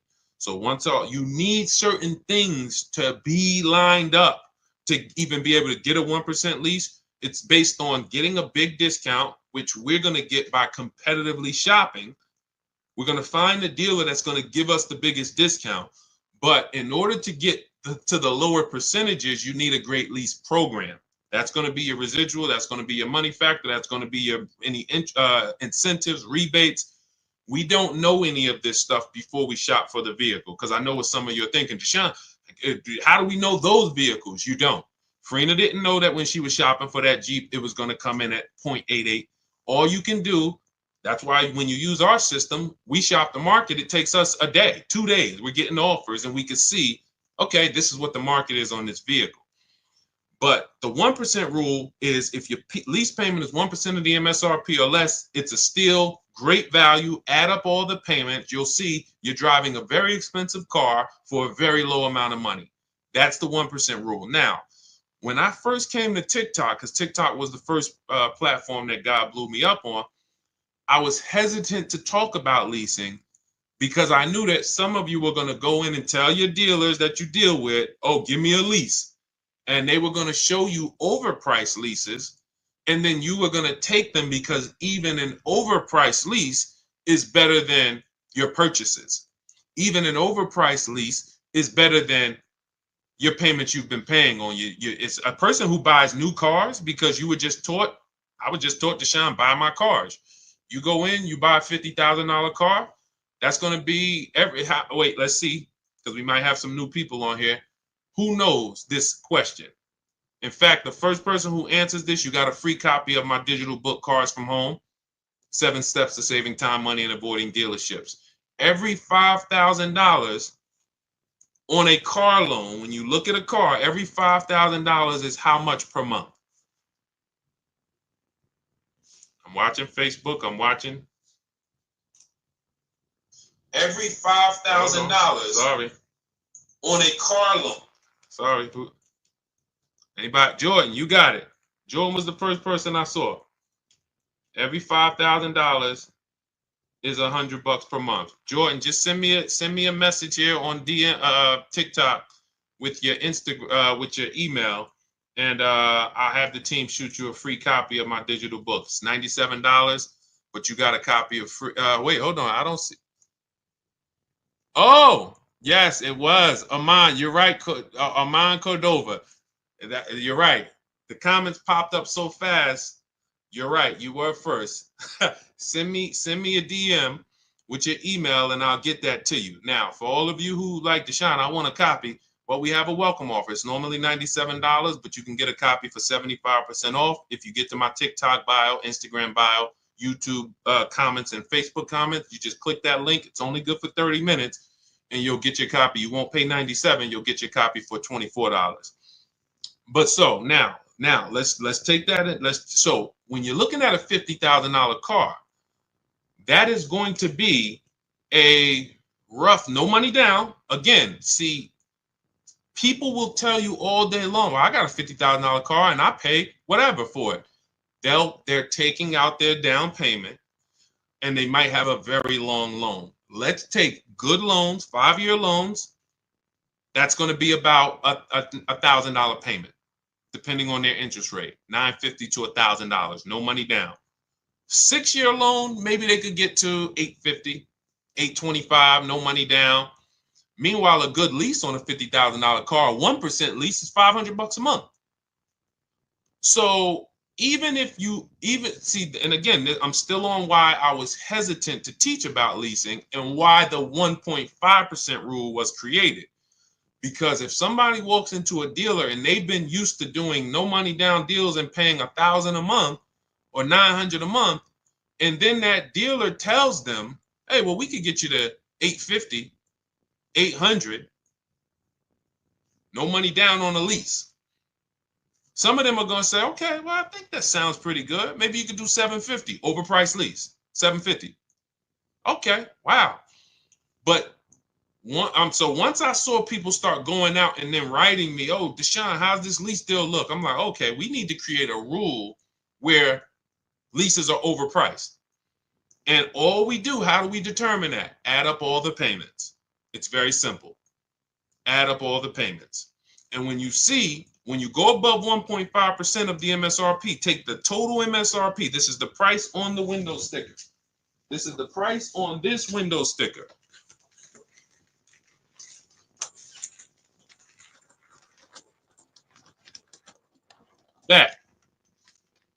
That you're taking this price right here, total MSRP. This is a vehicle that I just got. I just got this vehicle, 2025 QX60. I'm paying $499 a month, and I put $1,270 out of pocket. 1% lease. I didn't get it negotiating. It didn't take me battles with dealerships. I made the deal from right here, the same way I want you making deals. Now, when your payment is over 1.5%, and again, why was this able to be here? Well, I had a loyalty rebate because I have an Infiniti. They took off $8,000. They had rebates, and they had a good lease program. That combination created a 1% lease for me, under 1%. Now, let's say a brand doesn't have as many rebates. All right, with a great deal, maybe 1.2, 1.3. Let's say a brand has more demand, less discounts. All right, 1.4, 1.5. But the minute you start paying over 1.5 for a lease, you're now paying too much money for a vehicle that you're giving back in 3 years. Makes no financial sense to do the deal. So that is where the 1.5% lease deal came from, the rule came from. And, so if that answers your question. Welcome everybody who just jumped on. I see the people are starting to come in. Keep typing your questions, Dolan. We could bring the next one in because I see a lot of questions coming in. So let's keep this thing moving fast as possible. We don't worry about money factor and residual. That doesn't matter. You can't control those things. So the way you can, again, we're getting follow-up questions. Keep that question up. Somebody has a question about purchasing with bad credit. But what the reason why you don't worry about those things is because you can't control them. You can't control if a dealer's marking up the money factor. See, again, all of this is revealed by multiple offers.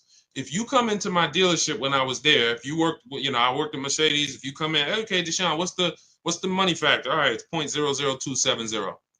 How do you know if that's true or not? You don't. You can't go shop me against your bank. You can't go say, well, I'm going to use my bank to get the lease. You can't.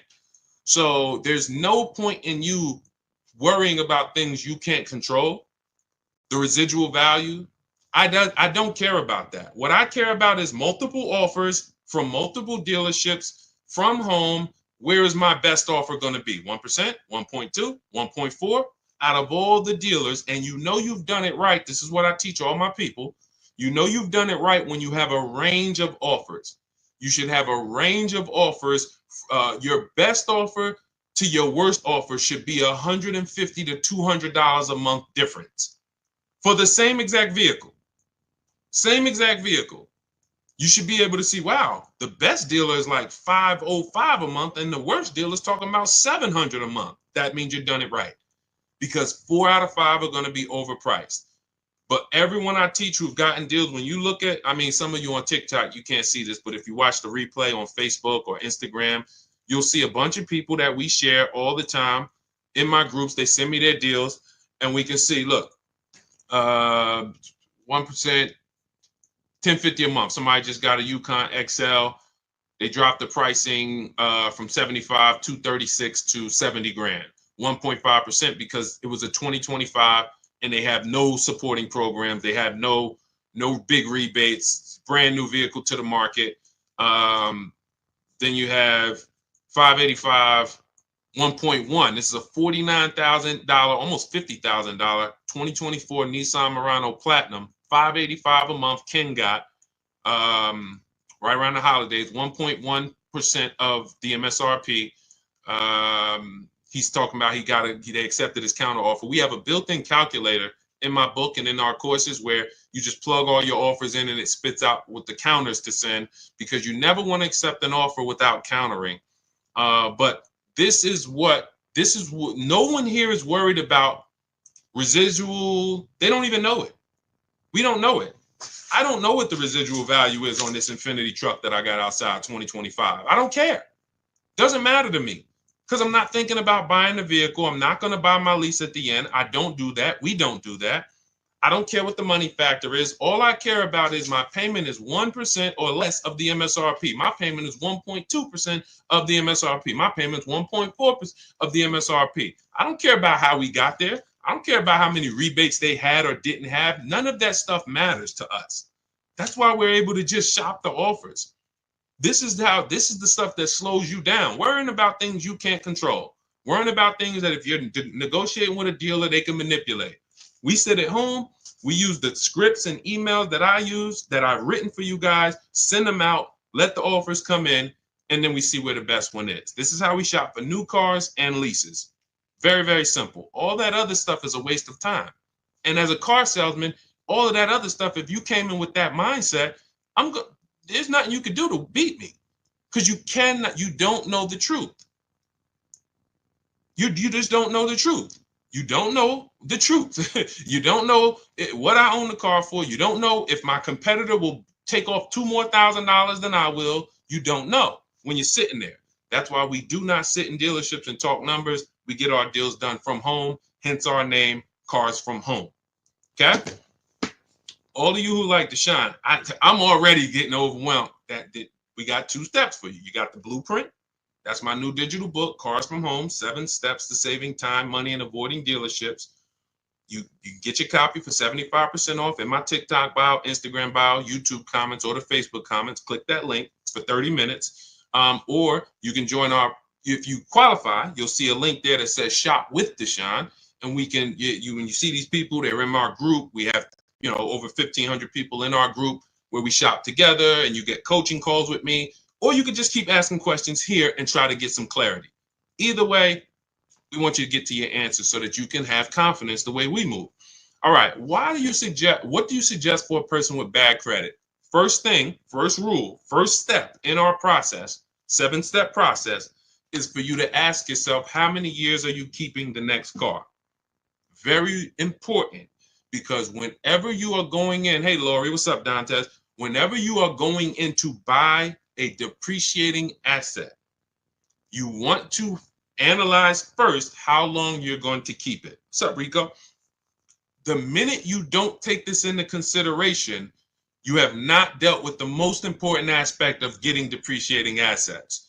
At some point, this thing's going to stop depreciating like this. And what a lot of people do is they buy these depreciating assets, pay them off with a 5 or 6 year loan, if they even pay them off. Some of them even you trade them before you even paid it off. And then you go and you start a whole nother loan on a new depreciating asset right before it would have slowed down in its depreciation. What does that mean? Who has a car in their driveway right now who they've had it for more than 10 years? What's up, Chucks? Vanny, good to see you. We got a lot of questions coming in today. All right, I'm going to try to talk fast. A lot of questions coming in today. Who has a vehicle right now in their driveway you've had it for more than 10 years? Let us know. Not a lot of people. What's up, Keith Miller? Good to see you. Devin D, how many years have you had it? Let us know how many years you've had it. Put it like that. How many years have you had the vehicle? I want to clearly distinguish with these people. I want everyone else to pay attention because these are the examples of what we call keepers. All right, I see you, MG Daddy-O. All right, so you've had a vehicle 12 years. These are what we call keepers. Good to see you, Keith Miller. That means I've kept my vehicle so long, it's no longer depreciating. See, when you first get your vehicle, it's depreciating like this.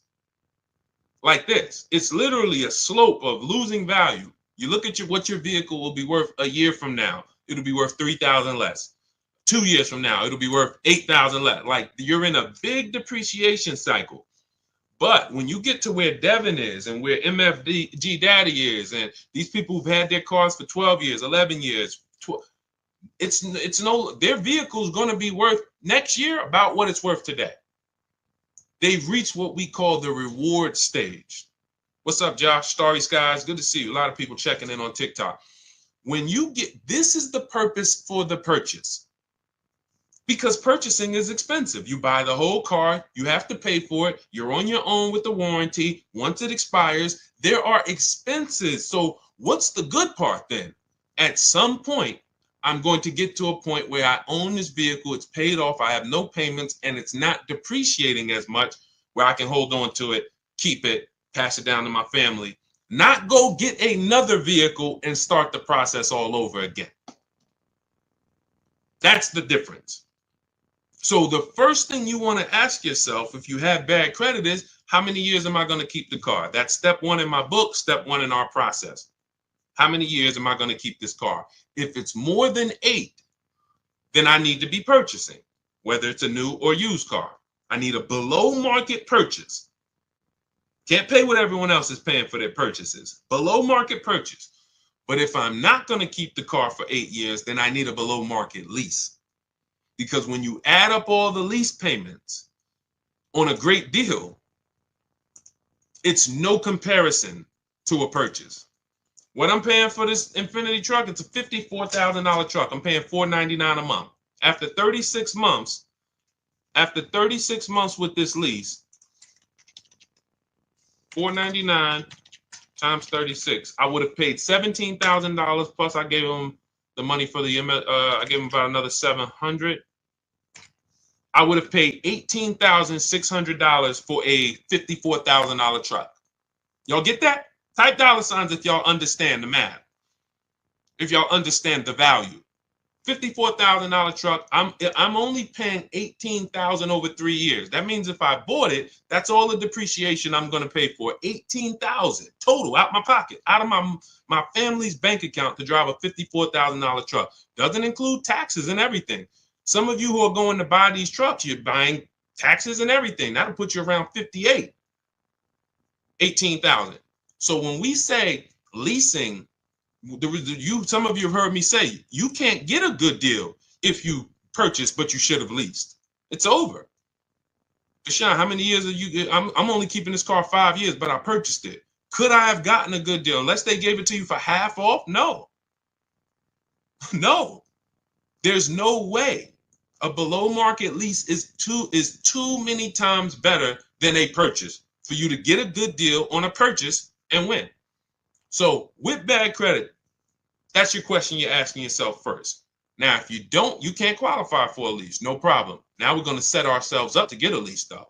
And in order to set myself up to get a lease, I'm going to get me an inexpensive car, smallest car I could get a loan on, drive that for 18 months, 2 years, establish a payment history, get my credit up to 680, 690, and then in 18 months, 2 years, I'm flipping into a lease. That's in my book. That is in our, when we have two processes. Everything I'm teaching you is, we have two different ways we teach people. Everything I'm teaching you is inside these processes. One is the do-it-yourself. Those of you who are like, Deshaun, you give me the step-by-steps, I'll knock it out. That's my digital book, Cars from Home, 7 Steps to Saving Time, Money, and Avoiding Dealerships. Those of you who are like, we have a done with you, where you're like, Deshaun, I'm more of a done with you person. I would like to ask you questions. I like to be able to, instead of reading, I like to watch a couple short videos to guide me to the process. See if you qualify for done with you. That's in our TikTok bio, Instagram bio, Facebook comments, and the YouTube comments. Either way, whether you're do it yourself or done with you, we want to make sure you have what you need. But that's the process. If I have bad credit right now and I'm like, I know I should be leasing, but I can't qualify for a lease, I'm going to get the least expensive car. I'm going to build my credit over 18 months and 2 years, and then I'm going to flip into a brand new lease. And that's my power play. I'll sacrifice for 2 years and then pull off in a brand new car versus what most people are going to do. Thank you, Devin D. Shout out to the people running the likes up on TikTok. Versus what most people are going to do, which is I don't qualify for a lease. Let me go and just buy a car, pay 20% interest, have a high payment, no warranty, low quality vehicle. And in 2 years, I'm not going to be any closer to leasing. In fact, I'm going to buy a car that's so expensive and going to have such high interest. When something goes wrong, I'm liable to miss a payment, be late on a payment, set myself back from even being able to lease in 2 years. That's why we operate with plans. Okay, let's go. A lot of questions coming in. Keep typing your questions. Equity Now, welcome. Good to see you, Taylor Gill. Good to see everybody checking in. Type your question. Instagram, y'all quiet. Except for my man MFG Daddy-O and Chief B, I don't see many people on Instagram talking. KND Mad Love, Sharon Weens, I see you. Let's go. Facebook is quiet too, but that's okay. That's all right. Let's go. Can you purchase a vehicle from Carvana with low credit scores? Sure. You can purchase a vehicle from anywhere with low credit scores. It's not about that. Do you want a great deal or not? So if you say, all right, let me walk into Carvana, let me buy a car on Carvana. I got bad credit. Sure, you get a car. You can walk into any highway dealer and say, hey, I have bad credit. Can I get a car? They're going to do everything besides move heaven and earth to try to get you in a car. Is it a good deal? See, and what's unfortunately, this is one of the only bad credit is one of the only groups that you guys actually go and tell people you refer people to dealerships that financially abused you because you got a loan, because you got approved. Hey, go see Joe. Man, Joe got me in a car. All right, can I see the paperwork though? I'm glad you got the car. Don't get me wrong. You were in a tight situation, but can I look at it? Okay, wow. Okay. You got a 2019, okay, has 80,000 miles on it. Okay, you paid $29,000 for this vehicle. Okay, and you're paying, what's your interest rate? 22%? And what? And how long is the loan? Oh, 84 months. And you're telling people go see Joe? Joe's taking vacations on you. So anyone can put you in a car. But with bad credit, what you should be looking at is this. See, we bid everything out. How do we guarantee that we pay less? How do we have what we call here at Cars from Home price assurance? Which means when I walk out the dealership with my car, with my paperwork, I have the assurance of knowing that there's no way I could have paid less anywhere else. No one in my region, within 100, 200 miles of me, could have made me a better deal because I shopped that whole market. Competitive offers. That's how you get price assurance. It's the same way you do with Amazon. Same way, you could buy something from, why can we buy something from Amazon and have total price assurance? Competitive. It's okay, I'm gonna scroll this, I'm gonna look at reviews. Okay, this is a similar product. Oh, this is the same product. Okay, competitive. So this is how we shop for everything except cars. So all we're doing here at Cars from Home is teaching you how to shop for cars the way you shop for everything else. So when we're looking and saying, all right, we have bad credit, we're bidding out three things, three parts of our transaction. Who we get our car from, you need to win a bid. That means if I'm looking for a blue or black Honda Accord, that means out of all the black and blue Honda Accord, you need to be the lowest one, best value. That is very different than my loan. My loan, I need to pay more because I'm a higher risk. The loan, I need to pay 20%, 18%, 22% because I'm a higher risk. Has nothing to do with the price of the car that I'm getting. That's the second thing we bid out, our loan. Now, when you, thank you, Devin D, appreciate you. Thank you, Simone, good to see you. When you don't bid out, with bad credit, you lose the ability to bid out your loan because there's not many people who are going to give you a loan. We have some resources. We use a company called LendBuzz. They help a lot of people. I don't have any affiliation with them. They've never paid me a dime. I've never personally worked with them, but in my research, says they'll approve a lot of people. So now you can't bid that out because there's not 10, 15 people bidding for your credit like us. When you have prime credit, you can bid out your loan to, 10, 15, 20 people. That's how we do it. We have a process called the bank bidding war, and it doesn't affect our credit score. It weighs on our credit. So anyway, it's not even, I want to stay focused. But when you go into a dealership and say, all right, give me the car and the loan, you've now said, I don't want to bid. I'm not going to bid anything out. I'm not going to bid anything out. I'm just going to go to who can get me a car and a loan at the same time. And that's what dealers love. 2 transactions in one. And some of you give them 3 transactions in one. You trade your car in, which is selling your car to them. I know that made you think, Deshaun, I thought it was like a trade. It was like, no, you're selling your car to them. Did you bid that out? That's step 2 in the Cars from Home process, something called the equity assessment. Thank you, Letty Boy Mom, thank you. That's something called the equity assessment. We bid that out. How many people will write us a cash check in an hour for our current car? Bid that out. That's how we guarantee we get the most money for our old car. Then we're getting a loan. Bid that out. Notice everything I'm talking about can be done online. That's why the system is called Cars from Home. That's why the mindset is Cars from Home. Because if you were trying to do all of this, going to places, going to your local branch in your bank and your credit union and walking in, then you can't do this. But if you use the internet, you can actually do all of this right here. And that's how we do this. So if I'm you, I'm finding where's the least expensive car out separately. And then I'm working with a bad credit financer like LendBuzz or someone similar who will give me the loan, but I'm going to get a great price on the car. I'm not going to mix those two. Man, I got a great price on this car, but I got 22% interest on my loan. That's okay. Because in 2 years, when your credit's better, a year when your credit's better, you know what you can do with the loan? Who knows?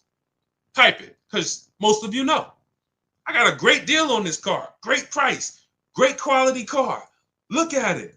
Wonderful. I pay 22% interest now, but in a year from now my credit's better. Thank you, Devin D. Refinance the loan.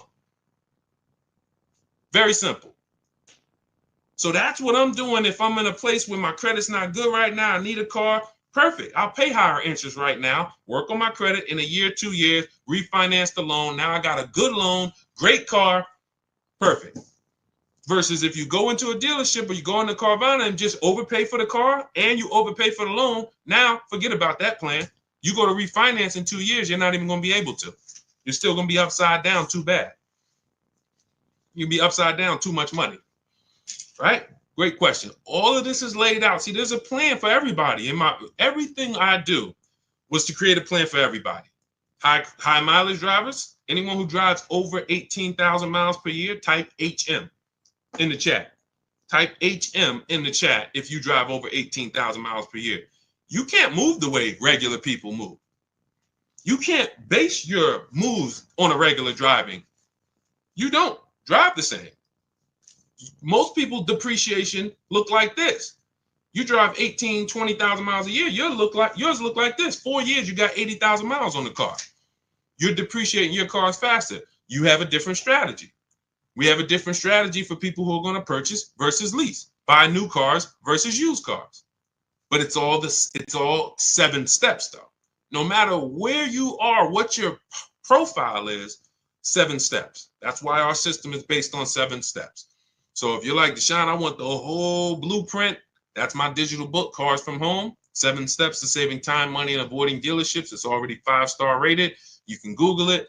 This is what hundreds of people have used since we released it to get below market purchases from home. You can see all the reviews. Thank you to everyone who's reviewed the book on Goodreads. We appreciate you. You continue to help that book stay at 5 stars. We appreciate you. But you can get a copy. It's normally $97. Part of my welcome offer. You can get it for 75% off. It'll be $24, but it's only for 30 minutes. That's our welcome offer. You can go to my TikTok bio, Instagram bio, the YouTube comments, or the Facebook comments. Use that link. That's your do-it-yourself blueprint to below market leases, purchases, used cars, new cars, high mileage driving, bad credit strategies, all in there. Now, for those of you who want community, you see me sharing all of these people. You see me sharing Zafrina's deal. You see me sharing Kimberly's deal, Ken's deal. You see these people, Sheree's deal. Look, Sheree graduated again. She's gotten 4 cars. She joined us, our Do It Done With You program, where we have, instead of reading, you're doing videos, short videos, 3 to 5 minutes, very bite-sized videos, like if we were having phone calls. She's gotten 4 cars since she's joined us back in, she joined 2021. She's one of the first people to join us. So this is her first, her 4th vehicle. You know, she got a 2025 CRV hybrid. And she talks about all the improvements we made when we created our calculator. She like, we didn't have this when she first started. So she's been able to see all the improvements and things that we've added in terms of, making our system even easier. But if you are like, hey, I'm a more done with you person, I like to, jump on coaching calls. We do 2 coaching calls a month. We have a private Facebook group where everybody comes in, and look, if the book doesn't come, sometimes people with the book try to get in the Facebook group. Sorry, guys.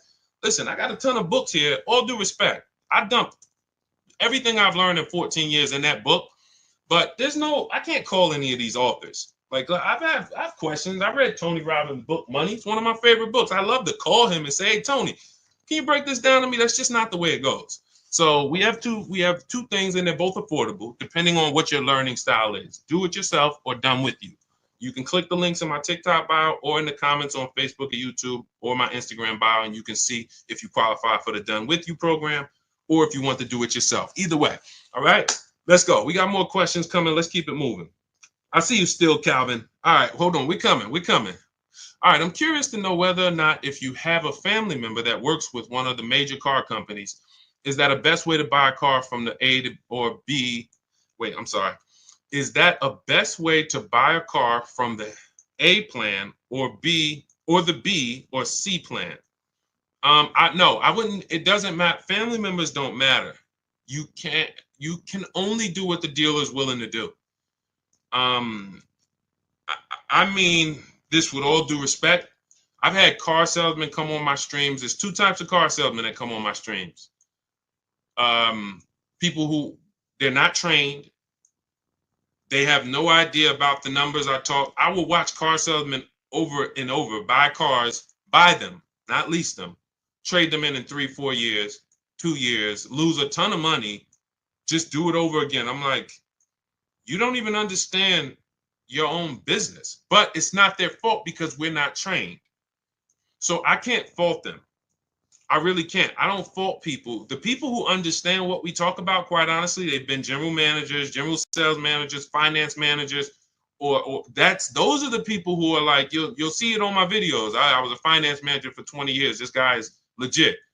Because a salesman, when I went to work for Ray Katina, I went from working at Pontiac Buick GMC, where I had to run back and forth to the desk to get the prices, and then I got thrown into Yankee Stadium. And Yankees, they're top 3 Mercedes-Benz dealer in the country at that particular time, and Ray doesn't have finance managers. You are the finance manager.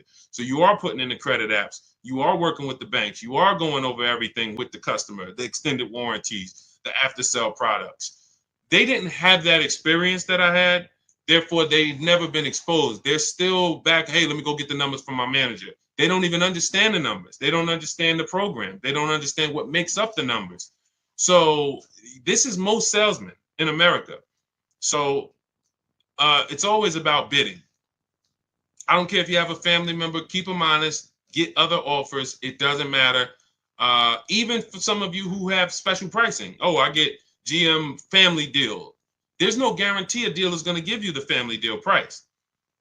You could go in and say, hey, I got a family deal. If you're dealing with what we call the 80%, okay, your price is this.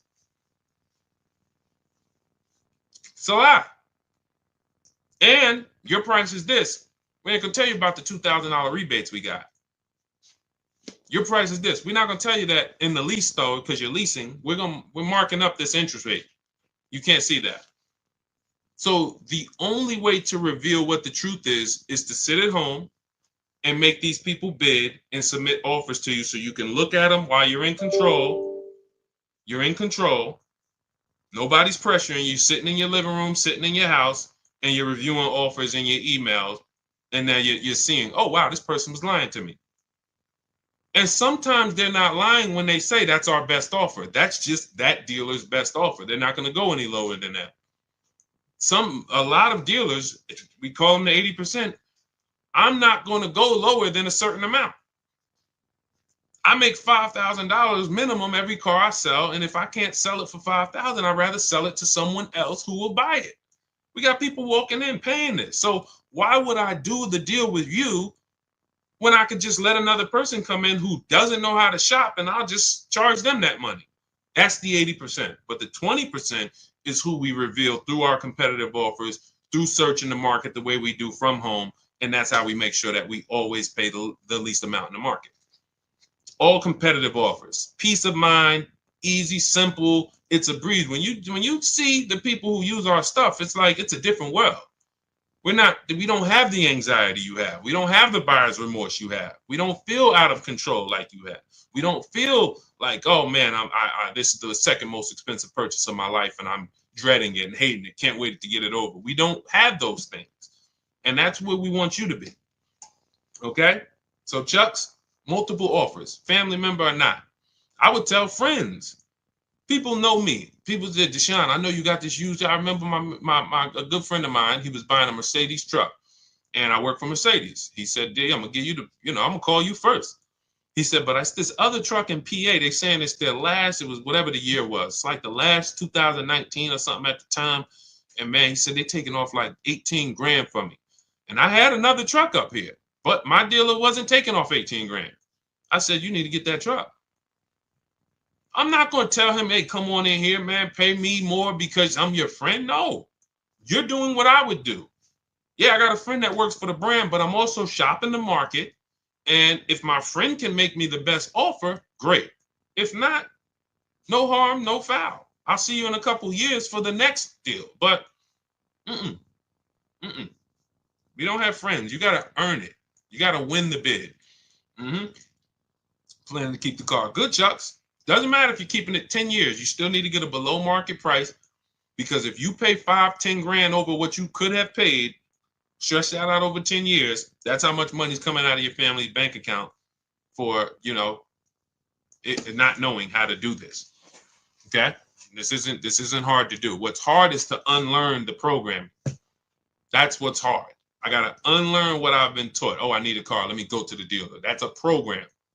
I need a car. Let me go to the dealership. That's like saying, oh, I need a TV. Let me walk into Walmart. First thing we're going, and that it's even worse than that, quite honestly, because, but anyway, let's go. Keep them coming, Dolan. See if we can get Still Calvin. If not now, then let's get him because we might have some questions before him. We already hit on the 1% rule and the 1.5% rule. I see, let's see. Let's go. Zoe Mill, good to see you. Byron Stallman, good to see everybody checking in on TikTok. Iris, good to see you, Mr. Coop. Good, Dolan. We hit that one already. We hit that one early. The Kraken, nobody joined. Good to see you. All right, if I owe 18,000, but my trading value is only 6K. See, now there's a curse word in this. What's the curse word that he just used? See, there's a curse word here. There's a couple curse words we don't use here, okay? Who knows what the curse word is that was just used?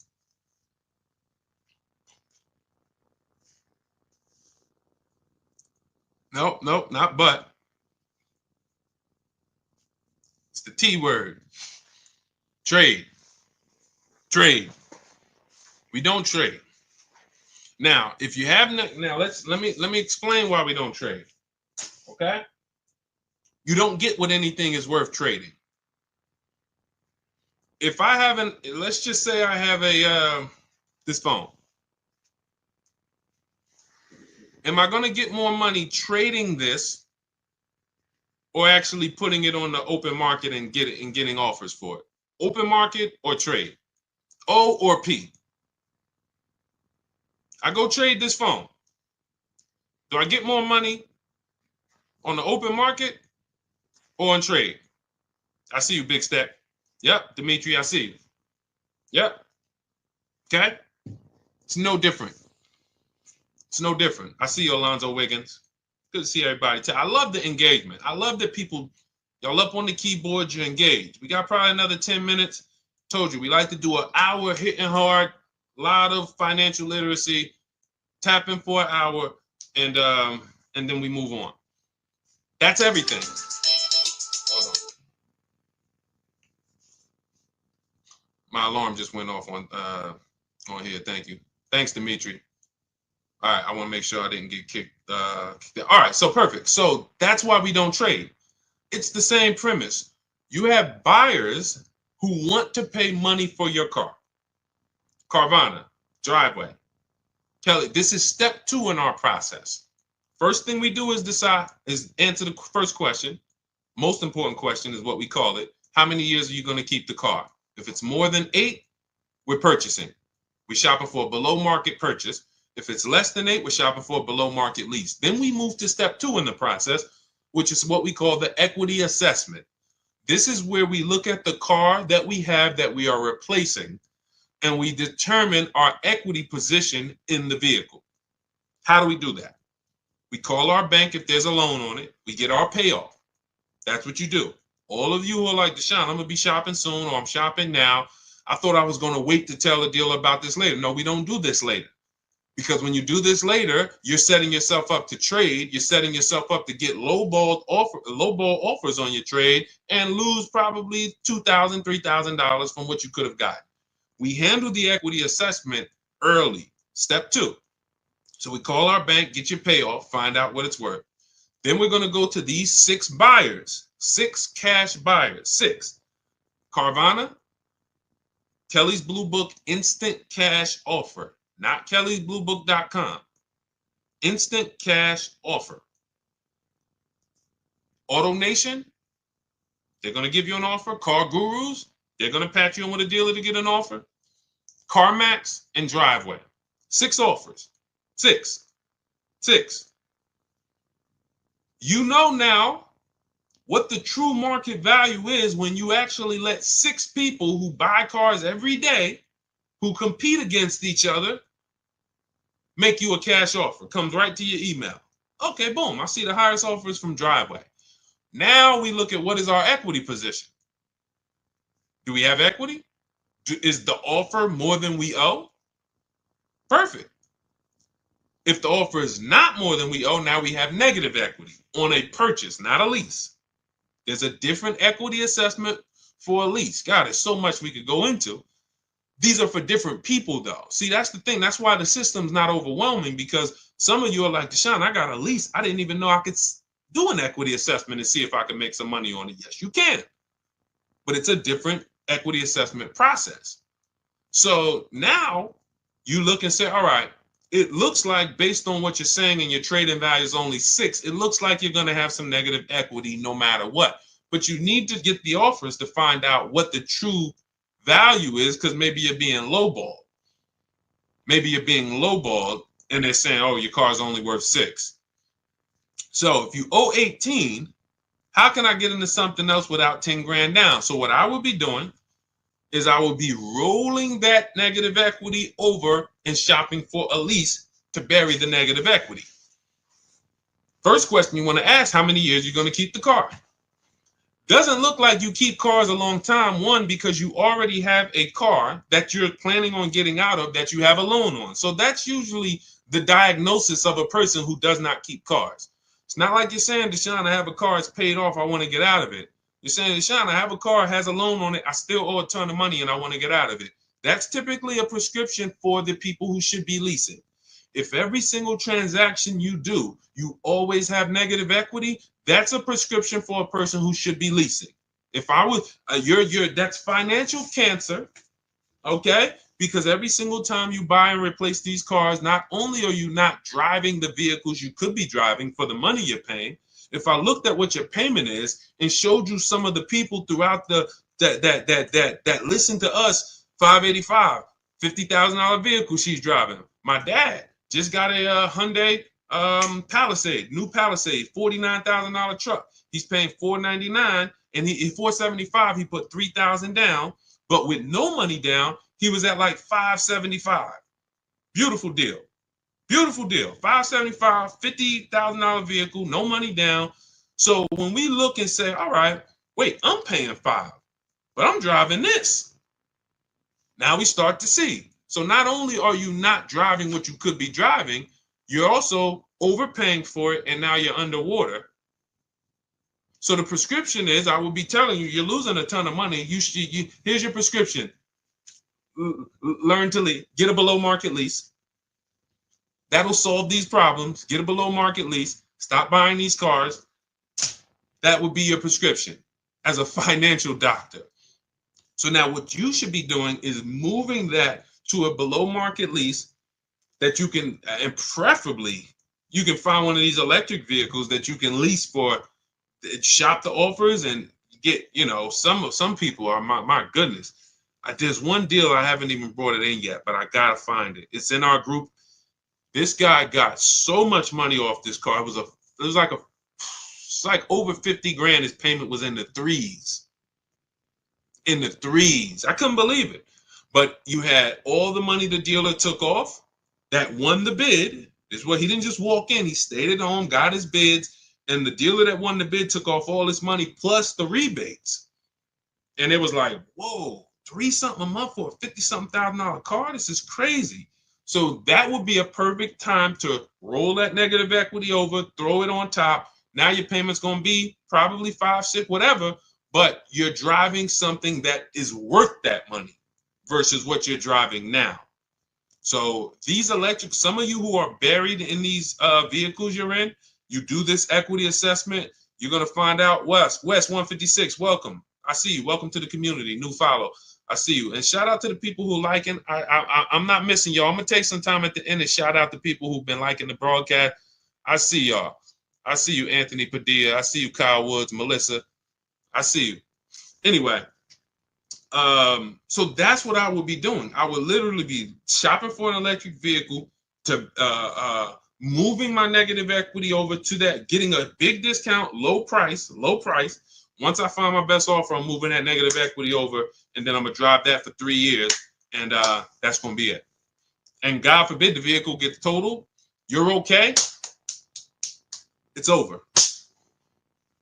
God forbid. So that's the risk. Like, oh, wow, I'm driving this car.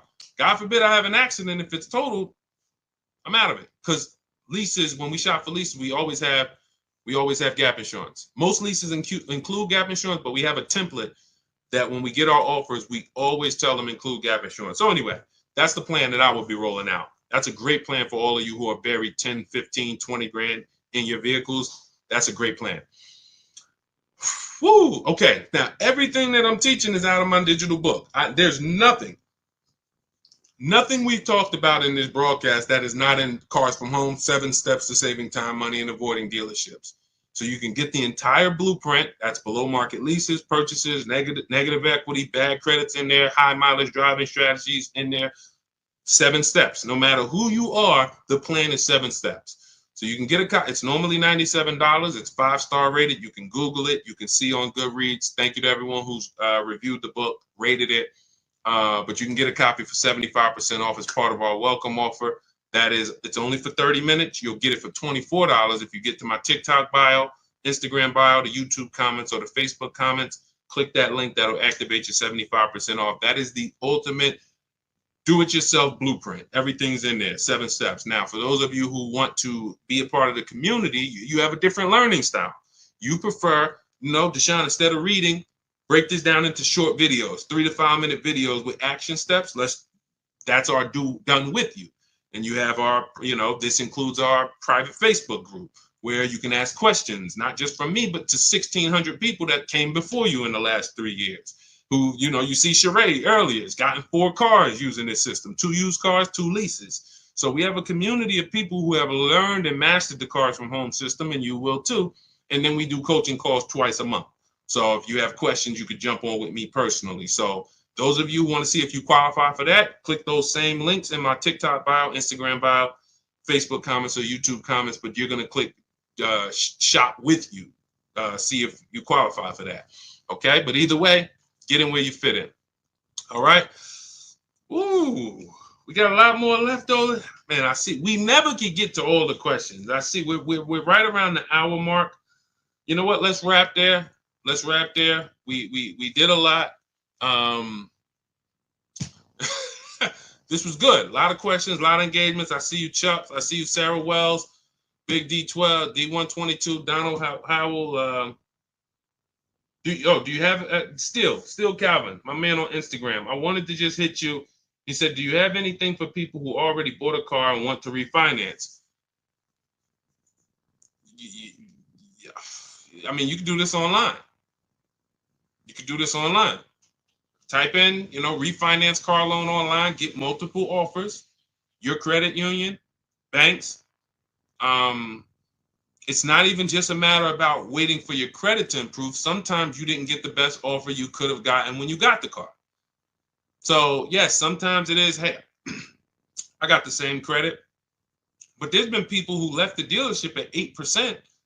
They didn't know they could have got 6% or 5%. They didn't know. They just, hey, it just feels like this. I'm paying 7.9. I feel like I could have got better. You go to online, refinance car loan online. Give them your information and see if you can get a better car loan. That is something I will be doing on a regular basis, every 6 months, 12 months. Ultimately, you want to do this with people with a soft pull. So specifically look for soft pulls. If you're going to do it on a regular basis, specifically look for soft pulls. You don't want to be, doing these hard pulls every 6 to 12 months at all. Okay. And listen, we do plan on inventing that, because there should be a way to actually just easily have multiple offers submitted to you for banks. But it's, unfortunately, these systems don't exist. We do these things manual. In my book and in our course, we have something called the bank bidding war, where after we find our best deal on a car, we now are going to shop all our banks and credit unions to see the best offer. And then we're going to let the dealership see if they can beat it. So as long as you let multiple people access your credit in a small period, a small window, 14 to 45 days is what they say. If you type in rate shopping, car loan rate shopping, you'll see that Experian wrote a blog post about this, the rate shopping window, where they allow you to have multiple people run your credit with a hard pull. And at the end of that period, it will have the same weight on your score as one hard pull. So if one hard pull would have dropped your score 10 points, 20 hard pulls will drop it the same 10 points if you're shopping correctly. That doesn't mean we're going into dealers letting, hey, run my credit, then go to another dealer, run my credit. This is you manually letting banks see and make you an offer. That is the due diligent. That's the diligent thing to do. But yeah, that's, just shop and see. In your case, shop and see, soft pull, refinance quotes, and see what you come up with. Okay. Thank you, Chucks. Appreciate you. Thanks to everybody who tapped in. Hollywood Smiley, Liam. All great questions today. We will be back.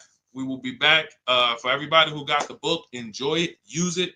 Make sure you write me with your success story. As you can see, I always like to get these emails, with your, and I didn't get a chance to. On the next stream, I'll read some of the emails we've gotten. They take a little longer. This one from Chris.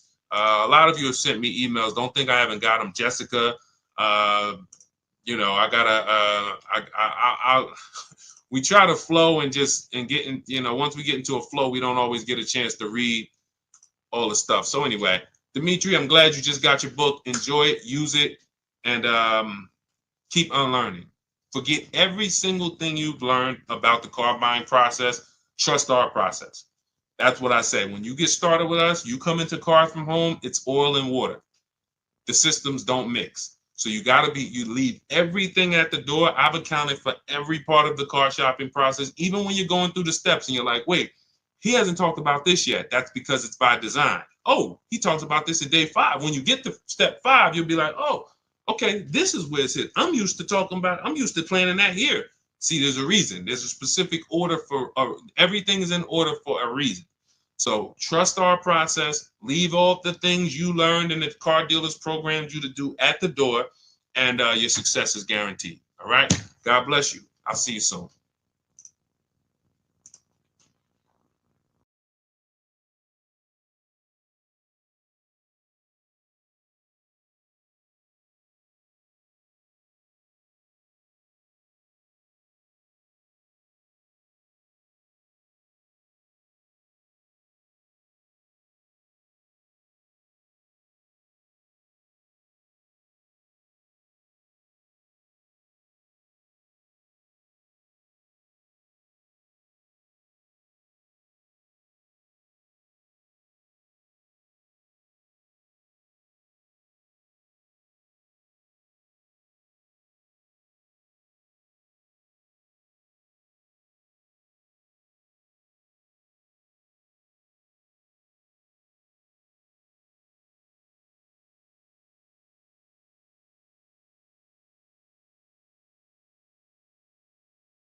Fast. Welcome to Car Shopping Questions and Answers. If you've never been on a stream with me before, my name is Deshaun. I'm publicly known as Deshaun, the Auto Advisor.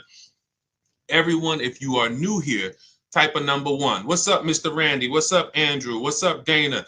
Anyone who is brand new here, you've never been on a car shopping stream with us before, you might be familiar with what we do.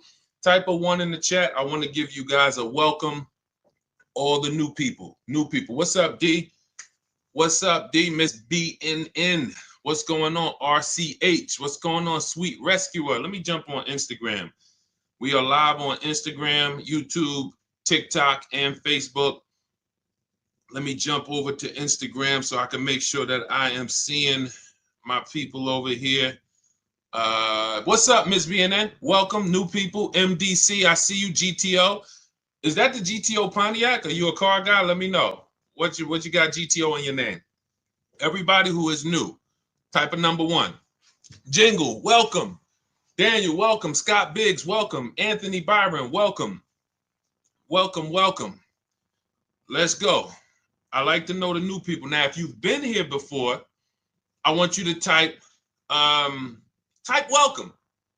Type welcome if you've been here before. If you're familiar with what we do here is we are the place to make sure you get the best deal on cars, new cars, used cars, leases, does not matter.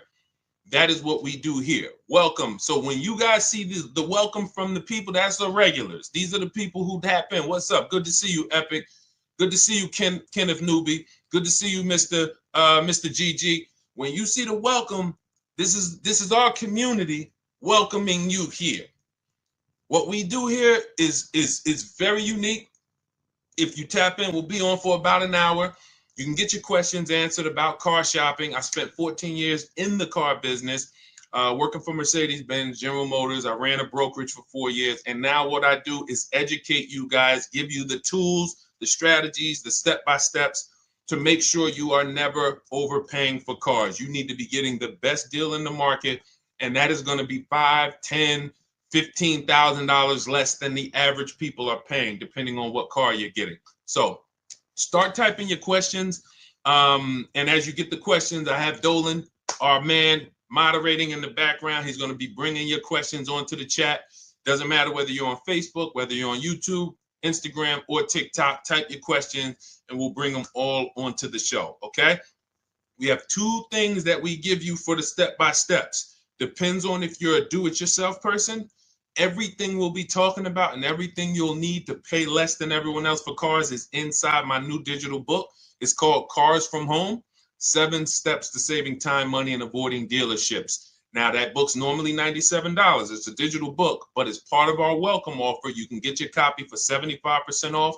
It'll be $24, but it's only for 30 minutes. That's our welcome offer. You go to our TikTok bio, our Instagram bio, the YouTube comments, or the Facebook comments, click that link. That's for you do-it-yourself people. You say, Deshaun, give me the plan, give me everything, and I'm going to follow it to the T. Go grab your copy and come on back. For those of you who are more of a do-it-with-you, Deshaun, I want to work with you together, then you can click the link, those same links, and you can click done with you, see if you qualify for us to shop together. And then, you'll I don't care how you get it. Even if you ask your questions, let's get to it. And then, if you can piece it together and I can give you the answer you need right now, then you don't need the book and you don't need the coaching program and you don't need nothing. So I just want to make sure you have the tools you need to go out here in this market and win and pay less than everyone else is paying. All right, Dolan, let's get to the first question. I'm going to try to get through as many of these as possible. We're going to be fast but thorough. All right, 70 GTO, the Judge Ram, own it for 40. Okay, that's a classic. When I saw GTO in your name, I said people don't put GTO in their name unless they're a car person. Like, that's the Pontiac GTO for those of you who don't know. When I work for Pontiac, that's where I started my career. So I remember the last body style of the GTO, and when we lost Pontiac during the Great Recession, it was a sad day. And then they just came out with the Pontiac G8. That was doing pretty good. So shout out to you. That's a very nice car. Go ahead, Dolan.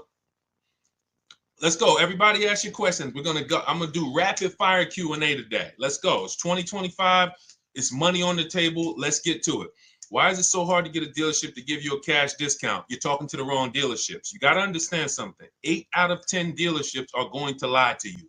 If you accept that, that'll give you what you need to move accordingly. If you are shopping for a Nissan, for example, 10 Nissan dealers in your area, let's say within 45 miles of you or 45 minutes of you, 8 of them on average are going to lie. They're going to make it difficult. They're going to try to tell you can't buy online. That's what they're there to do. But if you get 5 offers, which is what we always recommend, you will find the honest dealers. You will find the dealers who want to beat their competition, and that is what it takes. That's why we do this from home. Now, you can call around if you want to call, ask for sales managers, and try to get those offers manually. Do it. We have an entire system. When we do it, it's email. New cars and used cars, all we do is email back and forth. We talk to multiple dealers, and then we get to the honest dealers. But you must understand, never make a decision on a car based on what one dealer tells you. That's what people tend to do. Oh, I went in Nissan, they're expensive. No, Nissan of Bay Ridge is expensive. Nissan of Fort Lee is expensive. But when you get out there and you start to see the entire market, which is why we do this from home. That's why our entire system is called Cars from Home. You start to understand, oh, it's not that all Nissan dealers are lying to me. It's just these guys are lying. And that's what you need to empower yourself and to guarantee that you've paid less than everyone else. Okay? Go ahead. You're working with the wrong dealerships. Numbers. This is a numbers game. Go ahead, Dolan. Next question. Should I get maintenance included in my lease deal or pay as you go? This is a great question. This depends. He asks, should I get maintenance in my lease deal or pay as I go? This depends on the cost. Is there a savings? For example, when I worked for Mercedes, we had maintenance on a Mercedes was literally over a course of a 3-year lease. If you did it with the dealership, it could cost you $1,100 to $1,300. Now, the prepaid maintenance program was an $800 offer at the time. And so there was a savings there of, call it 20, 25, 30%. Now, for those of you who are leasing, this is very important to realize that when you put the maintenance program into the lease, it would residualize. That just means that you're not paying for the whole thing. So you added the maintenance program to your, it might have only cost you $15 or $18 more per month. And it came out to be like, whatever, $600. But the question between, and this is the same thing with extended warranties. Who wants to know about extended warranties? Deshaun, should we get extended warranties? Type of one if that's been a question in your mind. This is the same principles. How expensive is it if I pay out of pocket? What's my risk? Because these are nothing more than insurance policies. All right, so we got to realize I need to make the money back that I spent on the plan. If it's going to cost me the same amount, then there's no point in me not paying out of pocket. If I'm going to pay $1,500, then I'd rather pay it out of pocket. It needs to be a savings. And most times with the, if you add up what the oil changes and the tire rotations would be, and then you look at, all right, how much you're charging me for the maintenance, that'll easily help you make a decision. It needs to be at least a saving, a 30% savings to make it, to make it worth it to lay out the money. Okay? I hope that answered your question. Go ahead, Dolan. Let's go, y'all. What's up, Saucy Slinger, Liz Galvez? Shout out to the people on TikTok checking in. Shay, what's going on? Jose Reyes. Just got my chapter. Keep asking your questions. We are going to try to get through as many as we can. I'm trying to do rapid fire, but I still want to make it thorough. And shout out to everybody sharing. We appreciate you. Just got my Chapter 7 bankruptcy discharge last month. What do you suggest the best way to buy a car? If you need, first of all, if you could wait, get your credit score up to a 680, 700. I've seen people do this out of a bankruptcy very quickly, very quickly. If you are purposeful, I always tell you guys, follow Shonda Martin, Road to 750 Plus. Some of you probably follow Shonda. She's a great resource in terms of credit. She's just like me, but all she does is credit. She'll do Q&As. She's been in the industry. She knows the ins and outs. She knows the stuff we don't know. If you follow her, she can help you get to a 700 score quickly with some things you could do immediately, especially out of a bankruptcy. You have a blank canvas. But I would wait, if you can, until you are in that 680, 700 category, because that's going to help you qualify for a lot better programs and move in a lot better way. Now, if you can't, then I would tell you to get an inexpensive car, point A to point B. Don't make a long-term decision and your credit's going to be great next year. It'd be a shame to make a long-term decision right now and you're going to pay high interest. You go out and you get a $20,000 car, 20% interest rate, 5-6 year loan, and a year from now, your credit's going to be better, and then you would have been able to lay out a whole different deal. So I would tell you, get an inexpensive car, point A to point B, get your credit up, and then make a power move. So are you willing to you got to be willing to sacrifice so that you can make a power move later. People are not going to understand. Oh man, you're driving that old car. Yeah, God, you could afford, why don't you treat yourself? You could afford a better car than that. They don't realize I'm operating with a plan. And then when you pull up, because some of the rule we teach is you shouldn't be buying cars if you're not keeping them 8 years. I'm going to show you some people in these lease deals. And first of all, the discounts we're still getting are incredible. But some of these lease deals are just getting, and like, we're driving cars for cents on the dollar. So if you're not keeping your cars 8 years, you should be leasing. You might not qualify for a lease right now. So you might say, all right, I get me an inexpensive car, Facebook Marketplace, get me from point A to point B. And then a year from now, you got a 700 credit score. You pull out in a 2026 brand new lease, paying cents on the dollar. So it depends on you. I don't give people the exact strategies because I give you the options. I give you, based on your goals, these are your options. You pick the best one. Okay, if you want to ask a follow-up question, go ahead. All right, great question. Let's go. Keep it going. Let's go. Hold on. Let me see here. I want to be able to see. Hold on 1 second, Dola. I just want to be able to see everybody on Facebook, Instagram. It's 20. I can't see you guys on Facebook, but on Instagram, but I want to be able to see you guys on Facebook. Hold on. My truck got repo. How can I get it off my credit? That's a question for Shonda. I don't do credit, y'all. I'm gonna tell you why. Credit is its own expertise. See, if people didn't do cars, a lot of you wouldn't be in trouble. A lot of you wouldn't have bad information about leasing. But because people start thinking, well, I teach people about investing in stocks and mutual funds, you know what, I think I can teach people about cars, and they're leading you astray. They're giving you horrible advice because they don't actually understand the multiple ways to acquire a car. That's why I stay in my lane. I wish they would stay in their lane. Shonda teaches credit. Road to 750 plus. That's a question. Getting something off your credit, that's a question for a credit specialist. Okay? Go follow Shonda and go and implement what she teaches. It's Shonda Martin, DJ King. Shonda Martin. She's all over. She's on every platform. And you can type in Road to 750 plus.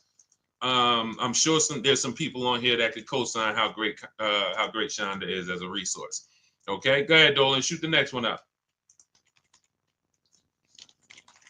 Okay, what is your opinion is the best large SUV in 2018 and up range to buy? There's a lot of them. We're not giving ourselves enough time to shop and consider what we want. If I was looking for a pre-owned car, I'm going to look at a car, find something on the road that I like. I'm going to look at competitors, and then I'm going to just do our, our system is a 7-step shopping system, 7 steps. First step is the most important question. How many years are you keeping the car? That's going to help you determine should I buy or lease it. Second step is equity assessment. So we don't trade cars here. That's a curse word. We sell our cars on the market to cash buyers, big companies, Driveway, Vroom out of business, Carvana, a local dealer. We have 6, anybody wants to know how do we do this equity assessment to not trade our cars? You could ask that question, but that's step 2. Step 3 is where we structure our deal and we budget based on a deal. How much would a good lease deal be on this car? How much can I actually spend on this next vehicle, including my taxes and fees, so I don't get surprised when I budgeted $500 a month or when I budgeted $30,000, but I forgot, the taxes and the fees and all of that. So we do this. We have a very simple calculator in my book and in our course where we give you this stuff. These are tools we created. And then step 4 is very important. It's called shopping, not buying. That's the step we're not spending enough time on. Looking at the market. There's 40 some odd manufacturers out here. They're making better technology, or they're trying to make better cars, better technology, nicer looking vehicles. We deserve to look at them. You're about to spend 5 figures, most of you, on a vehicle. You should be looking at the market, seeing what everyone's trying to sell me. And so I would pick a vehicle and then come up with some competitors. But in step 4, what we do is, it's very important. This is where you will get in trouble if you don't do this. It takes 5 minutes. You're going to every vehicle you're looking at, go to Google, and you are going to type in the year, make, and model, longevity. What that's going to do is show you what the data says about this vehicle in the long run. Is it known for having transmission problems? Who's got a vehicle and then not even a year later transmission went out? Can we be honest? Can we type me if we're being honest? Who's got a vehicle and transmission went out in a year, or engine went out in a year, or the head gasket blew within a year? Okay? Listen. Nobody on here, I'm sure. So when we what we want to do is look at the data, because the data will tell us this vehicle is known for transmission problems at 80, 90,000 miles. And then if you're looking at a used one and it has 75,000 miles, you could pretty much assume, all right, there's a chance that we're going to have some transmission issues with this vehicle. We need to look at the data. That's going to, thank you, OW. They see, I appreciate it. It's always one. He said, listen, I'm going to be honest. Nobody else is going to say, I had a problem, Deshaun. I bought a car and the transmission went out on me. This is what we can avoid in most cases, because what we're doing is we're checking the DNA of the vehicle. Some of you, it's not a problem of you getting vehicles that it's 2 ways we make sure we avoid these problems. First is we're going to check the DNA. That means we're going to do that longevity search in Google. We're going to see, is this vehicle just made poorly? The transmission's made poorly. It's going to go out. We need to make sure the second way we avoid it is to do our quality checks. This is very important. Those of you who are buying a used car, type the letter U. If your next car will be a used car, type the letter U. This is very important what I'm about to tell you. And some of you may have a notepad and you're remembering this. Thank you, Keith Miller. Thank you for sharing. Appreciate you. DJ King. Okay. This is very important. 3 things we're going to check to make sure we're getting a quality used car. The first is going to be the title. What is the quality of the title? What does that mean? I need the Carfax. I need to see, was this vehicle a rental? Is it a salvage title? Was this vehicle rebuilt? Does this vehicle have frame damage? These are the quality of the title. Thanks, Mr. Randy. Shout out to the sharers. Appreciate y'all. This is what we're checking first. This is our first line of defense, the title. We don't wait. People say, well, Deshaun, would you get a rental? Well, it's not going to be weighed evenly like other better title histories. So it's not that I'm against rentals, but there's levels to this, as they say. So first thing is the title. Now, once you're looking at the vehicle and you're like, okay, good title, now we have to move to service. This is going to help you eliminate most vehicles because most vehicles do not have the service records to indicate to you, this is something I want to put my money in. When you look at a vehicle, you should see service, service, service, maintenance, maintenance, maintenance. If you don't see that, do not buy that vehicle. I can't tell you what to do because you're an adult. We never buy those vehicles. I'm talking to you about the Cars from Home system. These are boundaries we operate in to make sure we're not getting in trouble. Service records are the biggest indicator of how well the vehicle was taken care of. Everybody's following this, type dollar signs. If you're following this, type dollar signs. And then I'm going to go into the last step. 3 lines of defense. First is the title history. Second is the service records. Third, before I move on, type dollar signs. Let me know we're following this. Okay, Mr. Randy, I see you. DJ King, I see you. 1% money, I see you. Okay. Third thing is the accident history. 3 things. Now, all accidents aren't created equal. You might see some vehicles that have minor accidents. You'll see some vehicles that say vehicle was drivable. When you see vehicle was drivable, that means that it, could have been a fender bender in a shopping parking lot. Police was called. Good to see you, Daricus, my man. Good to see you always. When you see that, that could have been, that means that there was a collision, but the vehicle drove away from the scene. So that might be a deal breaker for some of you. That could be a deal breaker for me. It depends. But we need to weigh it evenly. That's different than vehicle towed. When you see vehicle towed, that means not only was there an accident, that vehicle was towed away after the accident. Airbags deployed, that's usually going to lead to a total loss, but these are things that you want to look at. So quality of the title first, service record second, accident history third. That's how we are avoiding problem vehicles. And you do that in combination with the Google search that I told you to do, where we're typing in the year, make, and model of every vehicle. If I'm looking at a 2017 Kia Optima, I'm typing in 2017 Kia Optima longevity. And here's the second search, 2017 Kia Optima reliability. Because reliability is going to tell us what the data says the first 3 years. What are owners saying about the vehicle the first 3 years? And you just skim those pages, skim those articles, look for any red flags, look for any, hey, this vehicle is rated lower than average reliability. This vehicle is rated, to have electric problems. These are the things that help us avoid what I used to see all when I was at Mercedes. We had a Range Rover dealer we had a Range Rover dealer next door. And people was, getting these brand new Range Rovers, and every 90 days, 4 months, they were in the shop. Every 90 days. And if they just did these simple things, these things take 5-10 minutes to do, they would have known, okay, I'm not getting this Range Rover. The data does. But you know who they were asking? Their neighbors. Hey, how you like that Range Rover, Mark? Oh, man, I love it. You should go get one. That's what they're asking. We cannot ask our neighbors. We ask the data. All right, great question. Keith Miller, let's go. Go ahead to the next one, Dolan. JR4L, let's go. It's 2025. By the way, all of you who are like, Deshaun, this is a lot of information so far. Listen, I'm not going to remember this. Everything that I'm teaching on this stream is out of my new digital book. It's called Cars from Home, 7 Steps to Saving Time, Money, and Avoiding Dealerships. You can Google it.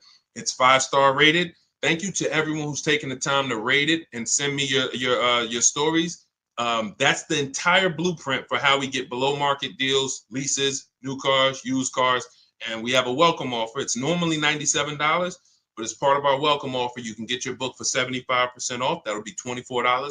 Head to my TikTok bio, our Instagram bio, the YouTube comments, or the Facebook comments, but it's only for 30 minutes. Once it's 30 minutes expires, it's the normal price, and it's worth every penny. That book will save you more. Listen, let me just show you, give you an idea of the deals. When you look at a person who say they're getting deals, look, this is Jen. Now, some of you remember Jen because I've talked about Jen before, but the difference is this is her second deal.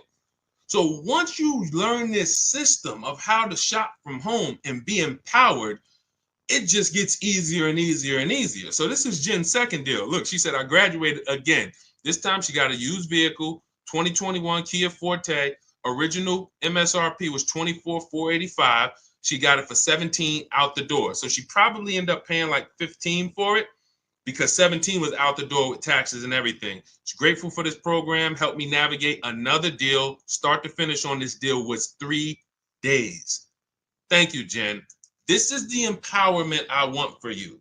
The confidence. I don't care if you're a woman, you're a single mom, you're an introvert, you're a grandmother. If you can use a computer, you can do the Cars from Home system, and you can come out of this programming that they have everybody doing with oh, I need a car. Let me just go right into the dealership, into the den of lions, and try to negotiate a deal.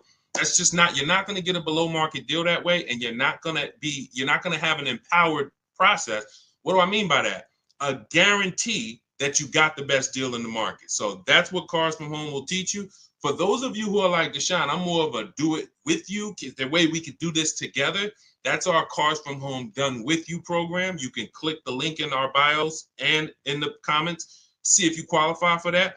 If you do, then I love to shop with you. We can do this together. We have, when you see people who are posting these pictures and everything, they're in our groups. And, we do coaching calls twice a month. But again, get in where you fit in. Let's keep the questions going. Go ahead, Dolan, shoot that next one up. All right, let me take a sip of water. Let's go. Chemo Thomas, good to see you. Jeremiah, shout out to people checking in on TikTok.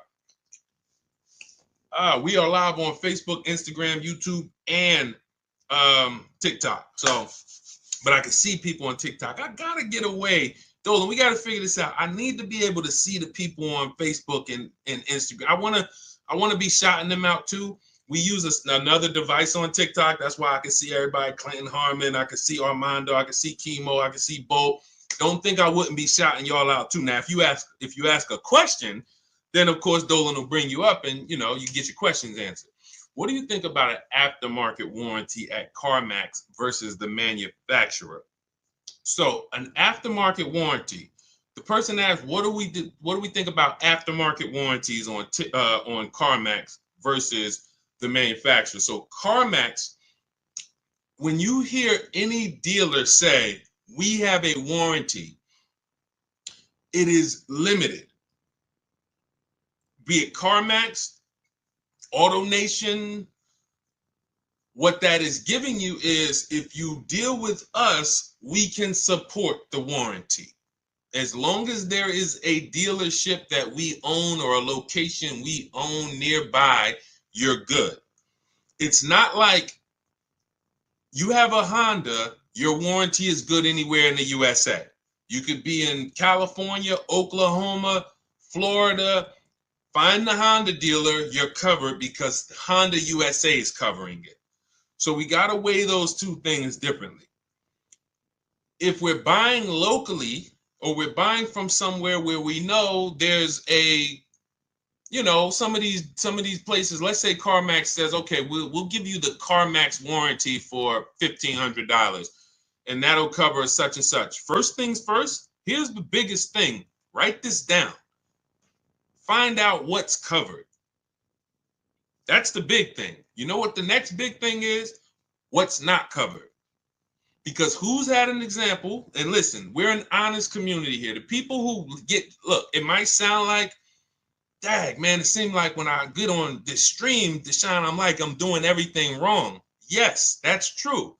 Because you haven't been on the inside. I've been a car dealer, car salesman. I've had my own brokerage. I've been in the industry since 2006. So the way I'm talking is to make you an insider. It's corporate greed, and I'm giving you the things you need so that you can see the smoke and mirrors now. So it's going to sound like, oh man, I'm doing everything wrong. But the empowerment is now we know what not to do. Now we know what not to do. So who's had an example of buying a warranty and then going to use the warranty and finding out that what they wanted to use it for was not covered? Type ouch. Type of ouch. You know what the pastors say, if you can't say amen, say ouch. This is why when we get these warranties, we have to ask clearly what is covered. I see you. It's no username, it's just a bunch of numbers, but I see you. Thanks for being honest. We want to ask what's covered, what's not covered. So if CarMax is offering you a warranty, we need to know what's covered, what's not covered. Now, if your vehicle is still under manufacturer's warranty, which means every new vehicle that comes and is sold in this country comes with a manufacturer's warranty. While that vehicle is actually under manufacturer's warranty, it is less expensive to extend it because it's already covered. Once the manufacturer warranty runs out, it now gets more expensive. So if that vehicle still has a manufacturer's warranty, you could call a local dealership and find out how much would it cost to add the warranty. And then you could compare that to the CarMax price, and you can compare that to what's covered. But I would be very leery to get a warranty unless you know for a fact that you're going to use it, which means, pay attention, it's very important. Vehicles that have a high likelihood of things going wrong or breaking, and then they're expensive to fix, these are the vehicles you really want warranties on. You don't, listen, Hondas, Toyotas historically have been inexpensive to fix, but even now they're getting more computerized. You want to make sure that the cost of the warranty is going to be something that you get money out of. I'm not going to pay $3,000 for a warranty when, let's say, if two things break on the car, it might only cost me $2,000. Now I done lost. You have to, when you get a warranty, it's like, I know that if one thing breaks on this car, that could cover the whole warranty. These are Mercedes. These are your BMWs. These are Cadillac. Vehicles that have the parts are expensive, the labor is expensive. These are vehicles that you really don't want to be without a warranty. You want to buy as much warranty as you can. Okay, I have a guide on how I teach you this in the book. This is in step 6 when we get to paperwork and protection, because it's a shame to get a great deal and then turn around and you didn't cover it the right way and then you're exposed. Okay, so, but that's how I would weigh it out. Go ahead, great question. Keep it going, Dolan. Shoot the next one up. We are live on Instagram, YouTube, TikTok, and Facebook. Type your questions. We'll get to as many as we can. Can a person still lease a new car after a bankruptcy, or will I be stuck with pre-owned? Listen, I would tell you what I like to see, and what most banks like to see is high sixes, 680, 670. I like to see people get at least there, because that gets you out of the manipulation zone, I call it. The manipulation zone is, oh, we got you approved, but you're not tier 1. You're tier 3, you're tier 6, and then they can manipulate that payment. And we have ways to protect against that. That's why we always have multiple offers. So I'll give you an example. I got an Infiniti. I leased an Infiniti truck middle of November, my wife's birthday. So when I leased that, I got it for $1,200 out of pocket, $499 a month. It's a $54,000 vehicle. So now, when I went there, they used one of my scores, which was Equifax, and it was right under 7. And they still tried to play me. And they said, hey, we didn't get you approved tier 1. I said, okay, first of all, this is something we always do online. Sometimes I break my own rules and I pay the price. again, the rules that we create are no respect of persons. They don't care that it's Deshaun. I would normally never leave my house until I make sure, hey, approval's good. Let's go. But this dealership was taking a shot at me. The finance manager was taking a shot at me. Now, what I know is tier 1 and 2 in that particular vehicle is the same approval. He didn't know. I don't go in and broadcast. Hey, I don't want people to know that I'm Deshaun, the auto advisor. Like, that is like the last thing I want people to know when I'm getting a car. So I'm just like, okay, cool. But I have backup offers. And that's what you always have when you're in that manipulation zone. And even with high 6, you can have a 690 score. Somebody wants to take a shot at you. They're going to take a shot at you. And how we protect that is always having backup offers. And we say, okay, well, if that's the case, then actually I'm gonna go with my second offer. Is there anything else you can do before I move on? And most times that's when they'll say, oh, okay, well, we talked to the bank, you're good, no problem. That's the way it works. And again, if I wasn't in the business, if I didn't sit in that seat, I wouldn't be able to coach you guys and give you the tools necessary. So this is why I like to see people get to the high 6s at least before you start to pursue a lease, because once that's going to qualify you for most programs. Yeah, I'm not saying you can go out and lease a Benz the first time. Usually Benz doesn't want to be your first lease, but Hondas, Toyotas, Fords, most vehicles are going to be, you're going to be just fine there. So get your credit up to and if you need a car right now and you have to buy it, I'd buy an inexpensive car. I would get a very inexpensive car. If my goal was to lease, I would be looking at something on Facebook Marketplace, a couple $1,000s, get that car, drive it for a couple months, keep my bills down, get my credit up to close to 700 or more, because that's simple to do when you have a bankruptcy. You got a blank slate. I've seen people get one credit card or two credit cards, and in less than a year, they're at a 700 score. So you can literally be setting yourself up for success in leasing a brand new vehicle in less than a year if you follow a nice plan. Okay. But if you want it all, then yay. Some people go out, hey, I don't care.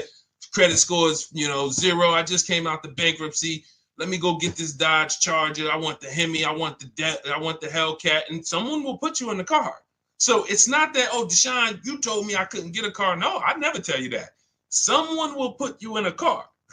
But when you come and you talk to us about that deal and you show us your paperwork, we're going to look at you and say, hey, this was a horrible mistake, horrible, that you can't get out of now. So that's why we like to prepare, come up with a plan, and then execute that plan. Okay, there are strategies. I have a whole bad credit strategy in my book. I have a bad credit plan B. So for those of you who are like, Deshaun, is there something in there for bad credit? Not only that, high mileage drivers, you guys need special strategies. You're driving over 18,000 miles. That's all in the book, Cars from Home. It's a digital book, so it'll be in your inbox by the time you jump off this stream. It'll be in your inbox. You'll have the blueprint for everything we talk about on here. Okay, and we have a welcome offer. Normally $97. You can get your book for $24. That's 75% off, only for 30 minutes. So head to my TikTok bio, my Instagram bio, click those links or the links in my Facebook and YouTube comments, get your 75% off. And then once you pay for your book, very important, screenshot that thank you page, because the book is on there. You can literally open that, save it to your computer, and then you have a support email. Just in case some of you type your email wrong, you can email my support team and make sure you get your book. All right. And for those of you who want to work with us personally, you want to see if you qualify for our Done With You shopping, where we shop together and you shop among our community. We have 2,000 people in our community. We have a private Facebook group. We have a coaching call twice a month. Then you can click those same links, but you're going to click the Done With You and see if you qualify for that. All right. Let's go, Dolan. Keep it going. Rib Slab, good to see you. Daniel Ridley, what's going on? Mrs. Onassis, good to see you. Peaceful Grace, good to see you. Killer Bees, Mr. Randy, thank you. Listen, Mr. Randy, it said you just became the number 8 member on the team. I don't know what that means, but I just want to let you know that. I appreciate it. You are the number 8 member on the team. And you got a number 1 gift badge. So, I mean, I appreciate it. I've extended my Mercedes warranty with Mercedes for years, 4 and 5. Will this be like the 3-year warranty? Hold on, let me read this again. I've extended my Mercedes warranty with Mercedes for years 4 and 5. Will this be like the 3-year warranty? I'm sorry, I don't understand the question. Could you rephrase it? Go ahead, Dolan, shoot another one up.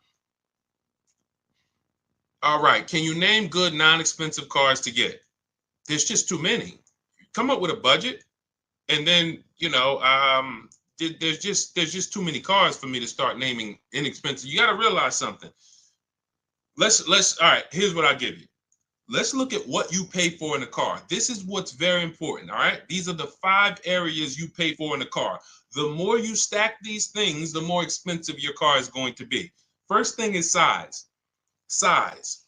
The bigger the car, the more money it is. Shout out to everybody tapping the screen. If you're enjoying this, all you can do to support us is free. Just double tap the screen. That brings more people over here. Appreciate you.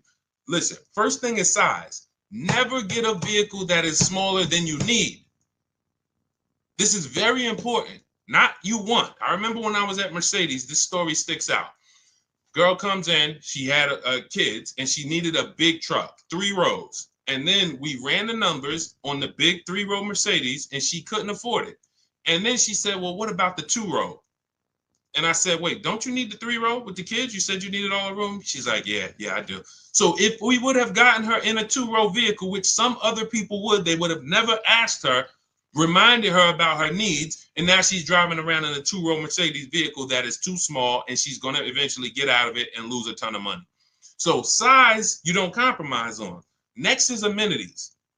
These are your leather versus cloth. This is your sunroof. This is your navigation. This is your special features, your autonomous driving, amenities, big sunroofs. The more amenities, the more expensive. So see if it's a matter of keeping the price down, this is what you want to pay attention to. Let me get the smallest vehicle that covers my needs. Let me get the least amenities that cover my needs. Third thing is power. Power. You can have 3 vehicles in the same shell. One has a 4-cylinder turbo. One has a bi-turbo V6. One has a V8. The V8's the most expensive. You pay for power. Fourth thing you pay for is class.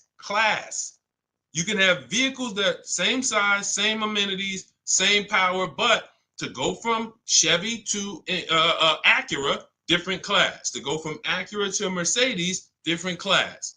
So you're paying. So if it's a matter of keeping the numbers down, you're looking and saying, okay, what's the smallest vehicle that covers my needs, the least amount of amenities that cover my needs, the least amount of power that covers my needs, and the lowest class that covers my needs. Last thing is exclusivity.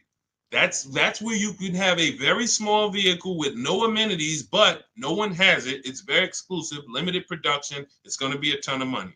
Or the opposite is true. You go with the biggest vehicle, most amenities, most power, most highest class, exclusivity, G65, G-Wagon, 65, AMG, $240,000 because it stacks everything. So that's the 5 categories of what we pay for in cars. That's where you start. Find cars that are in the smaller category and act accordingly. Okay? Man, if we could get a curriculum in school, I'd love to just get 12th grade. If I got 12th grade and we could build a curriculum for car shopping, I don't even give me 1 semester. Give me 1 semester. I'm sending people armed into the market that'll never get scammed. 1 semester is all I need. I don't need a year. Actually, the heck am I talking about? You give me a week with them. Give me 1 week. And that's our program. Cars from Home. Literally, when you go in, you'll see everything there. It's only probably 3 hours for each strategy. Leasing like a boss, buying a new car. It's only 3 hours of material. And you're like, wow, this is the 7 steps, all I need? I'm talking about a semester. I don't need no semester. Give me 3-4 hours, and this is what we do here. So, all right, go ahead. Keep it going, Dolan. What's up, AB Boggs? Good to see you, Kurt. Good to see you. Shout out to everybody checking in. What is Shonda's at? It's Shonda Martin. Those of you who are like, what's her name that teaches the credit specialist? Shonda Martin, Martin. And you can also type in, some of her profiles are Road to 750 Plus, and follow her. Learn from her. Use her stuff. She is she is serious. She's the me of credit. And I don't say that lightly about myself. I say that in humility. It takes time to become a specialist. It took decades of me in the car business learning and being a finance manager with Mercedes, with Ray Catena, and seeing the numbers and working with the banks and seeing negative equity. Who has negative equity? Yeah, we got to talk about that. I know there's tons of people on here with negative equity, but no one's asked a question about it yet. It takes time. So when I see Shonda, I see someone who's put the time in to learn the credit industry, the ins and outs, what works. She's taking classes, courses, and that's why I recommend her to everybody. Everybody. Go ahead, Dolan. Is it wise to have a Mercedes up to 8 years old, or are they now money pits? Well, as long as you can pay cash for it. We teach something called the rule of 72 on the 10th birthday. Who's heard of it? If you've heard of it, type $signs. The rule of 72 on the 10th birthday means we do not take a loan longer than 72 months. That is the average loan in America now, and that's the cap. If you want to take an 84-month loan on a car, that's like a 40-year mortgage. And unfortunately, some dealers will talk you into taking an 84-month loan because you're not making them compete. So when you're not making them compete against their competition, what they're doing is now trying to say, all right, we want to make this much money selling you this car, and we're not going to take less than that. So instead of actually taking money off as a discount, we're going to show you a longer loan to see a lower monthly payment. And that's like, okay, here's your payment, miss. It's $6.99 a month for 72 months. Oh, well, that's too high. Okay. Instead of taking money off, they say, well, good news.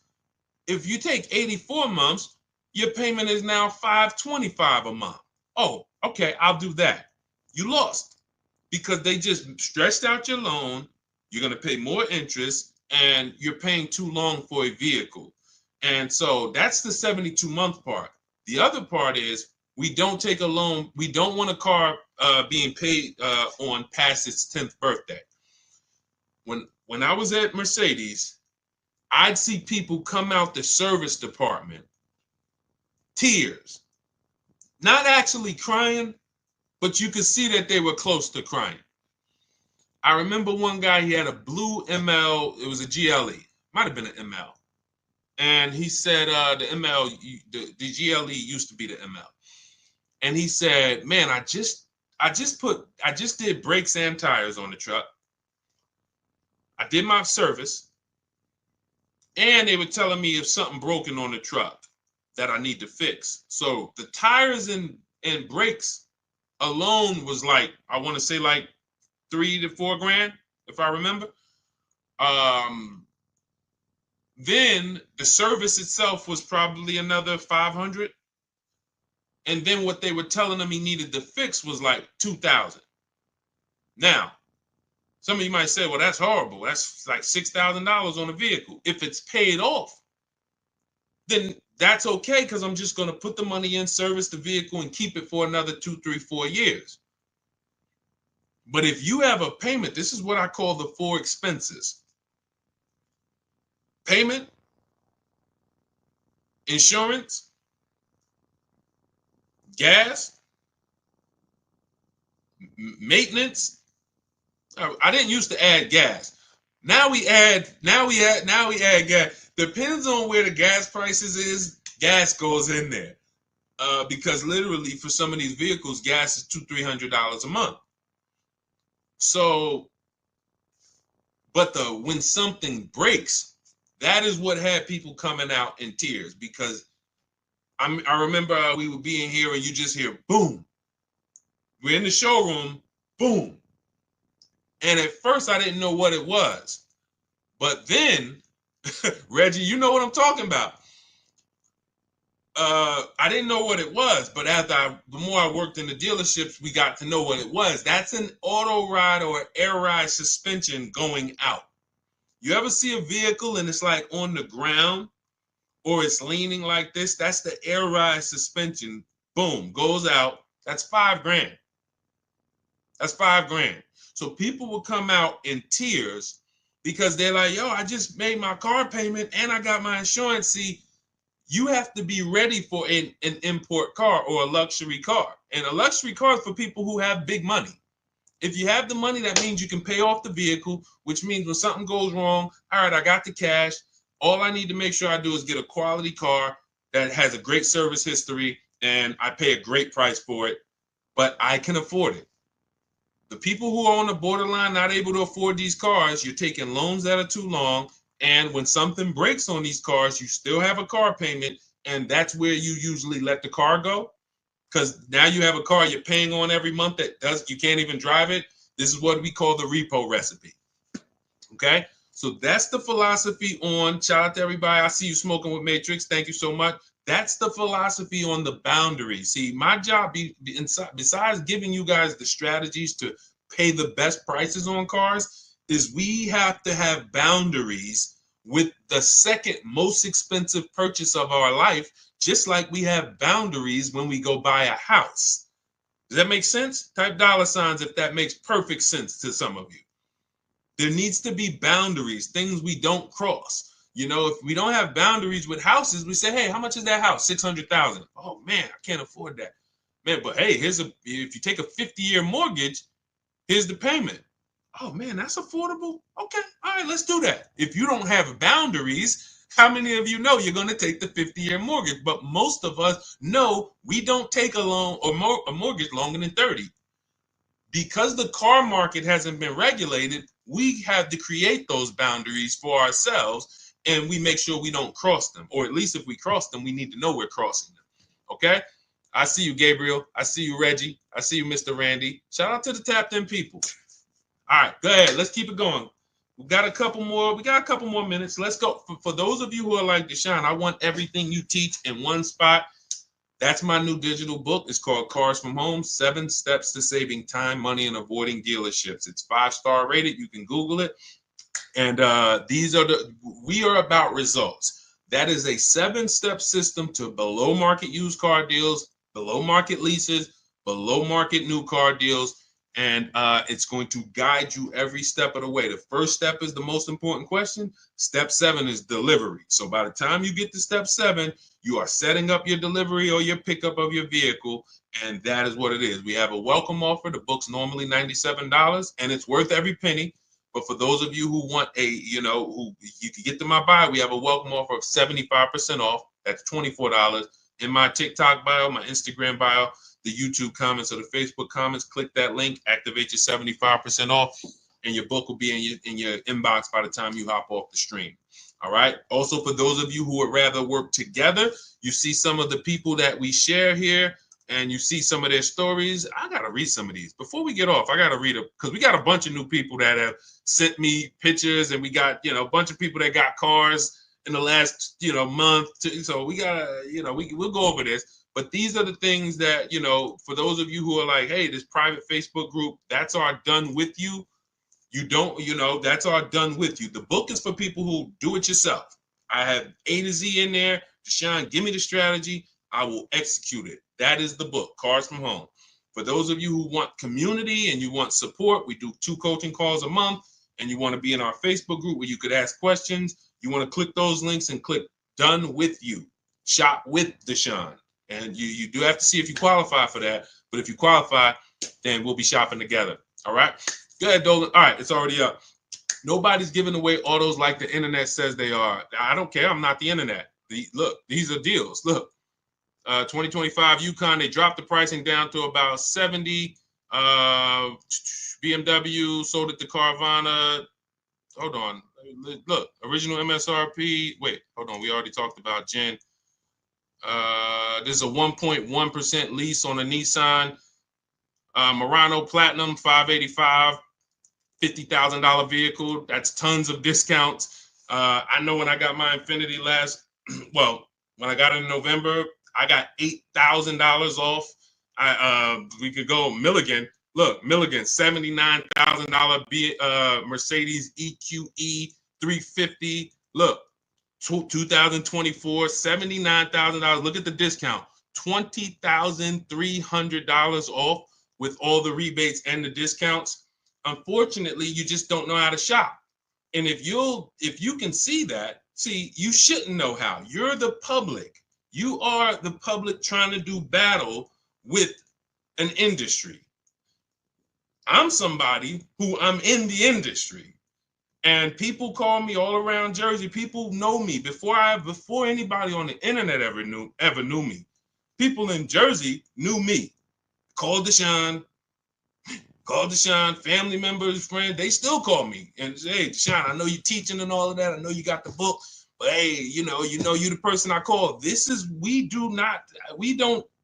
We accept nothing less than big discounts and below market deals. So it's just what you know.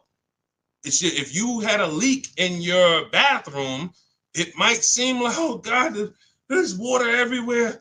I don't know what to do. No one in my house can fix this. You call in an expert and hey, 3 minutes.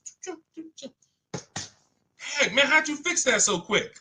I'm an expert and I can teach you. So in our case, we teach.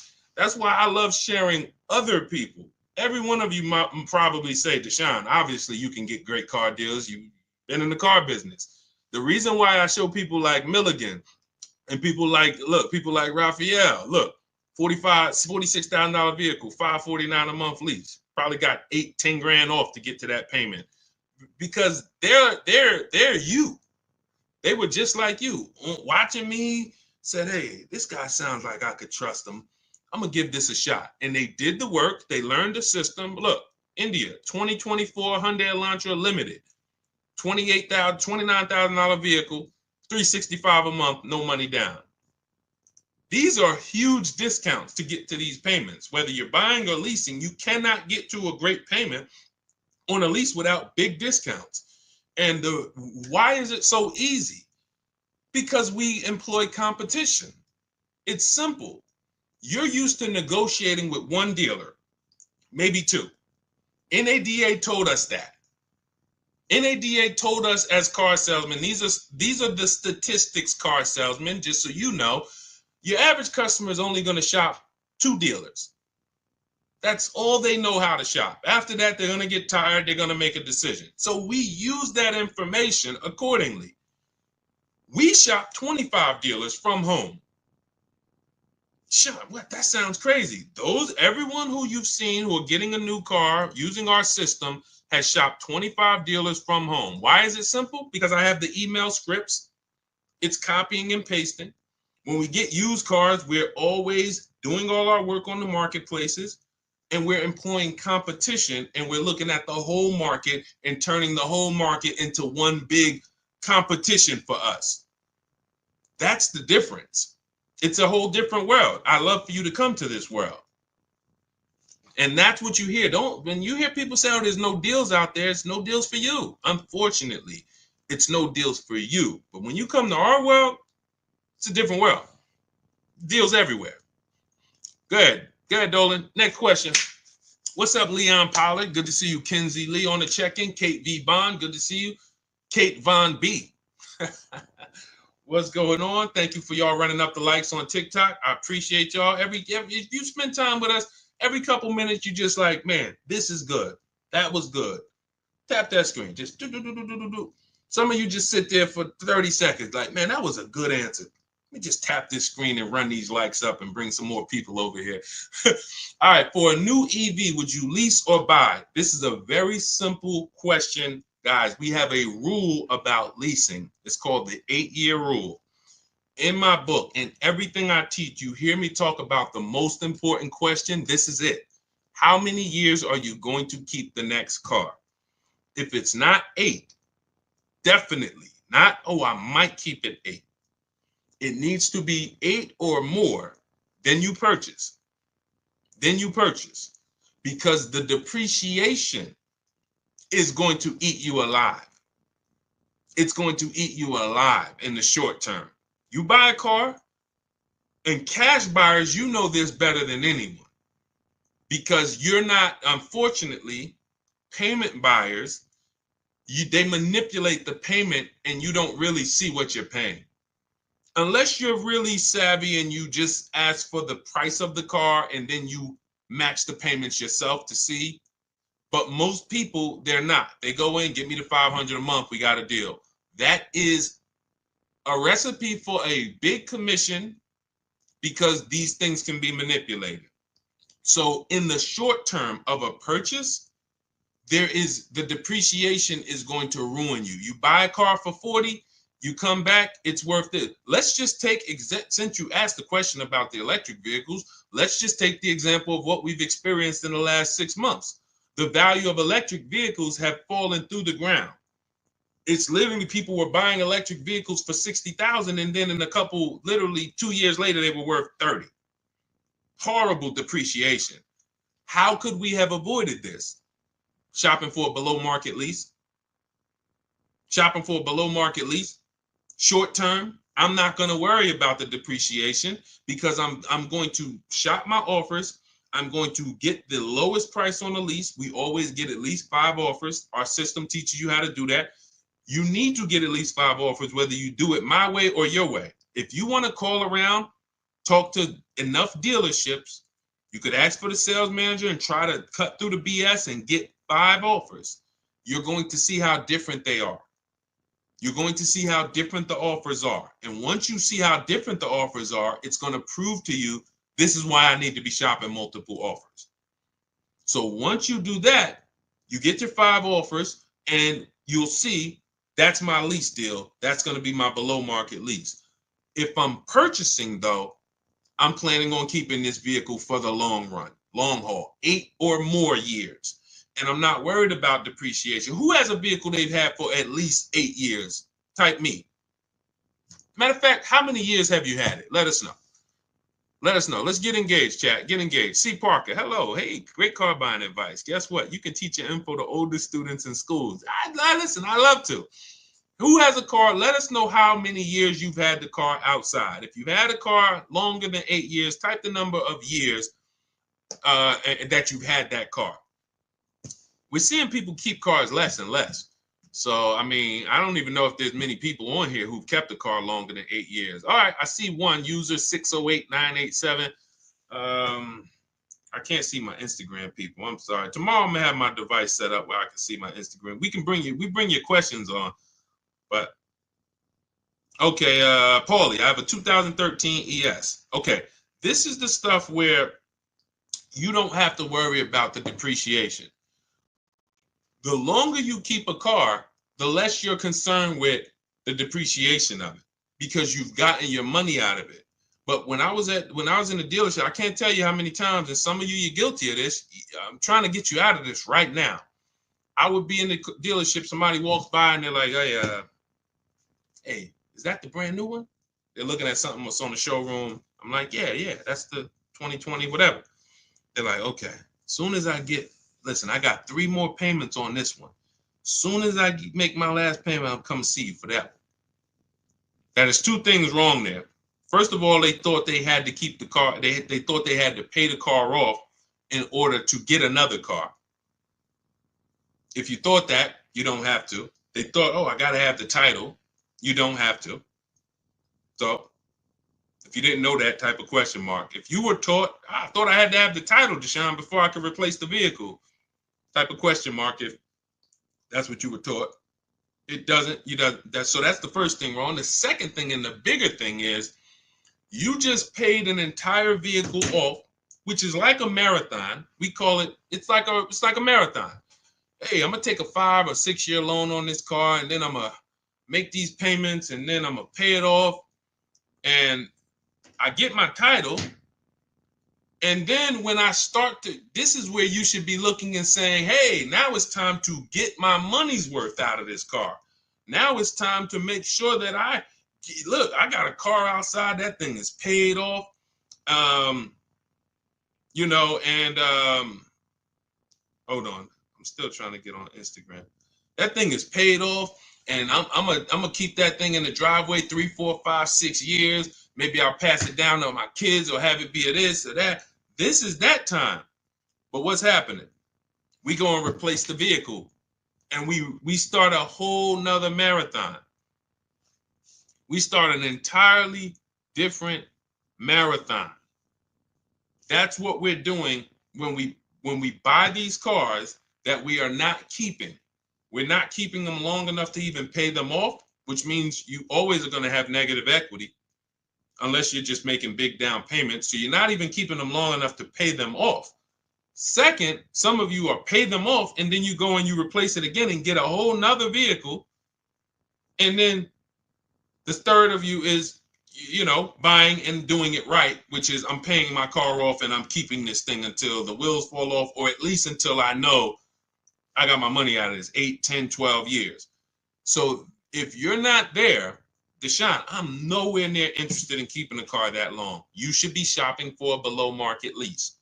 And that's what should have been being taught to you from the day you learned about cars. But because they taught you wrong, and because there's people out here with big platforms and influence that tell you never lease cars, now you're hearing conflicting messages, especially because these people claim to be offering good financial advice. So it's like, wow, I can't go against them. Meanwhile, if they don't know what they're speaking about concerning cars. Investing in stocks, God bless them, may do a great job.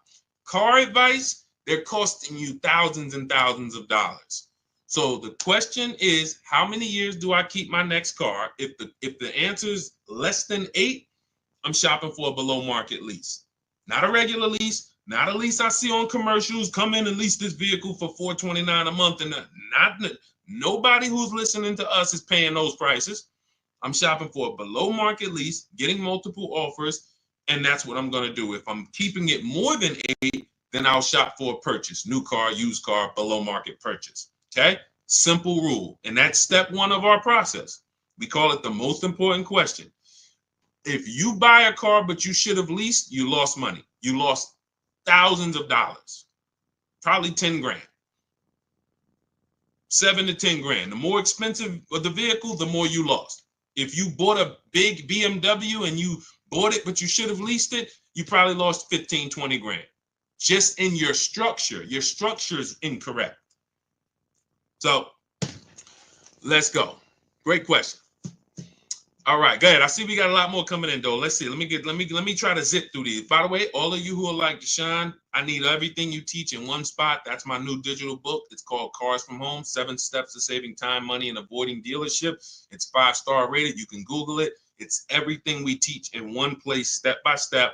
You can get we have a welcome offer, 75% off. It's normally $97. But if you get to my TikTok bio, Instagram bio, the Facebook comments, and the YouTube comments, click that link. That'll activate your 75% off only for 30 minutes. And you can get your book for $24.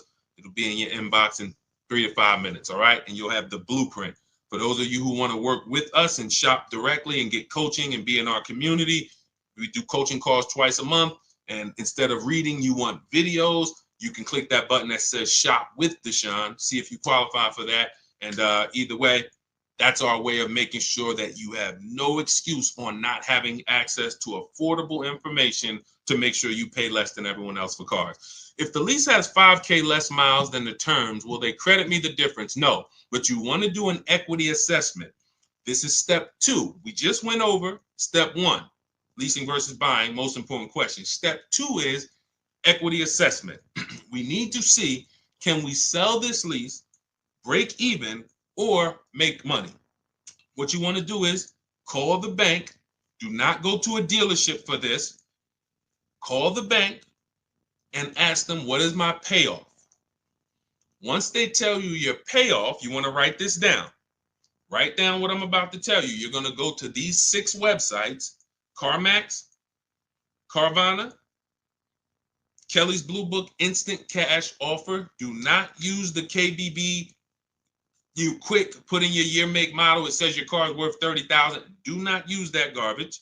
You're going to go to Kelly's Blue Book Instant Cash Offer, Driveway, Car Gurus, Sell My Car, and AutoNation, Sell My Car. Those are 6 websites. We get these offers. It'll take about 20 minutes.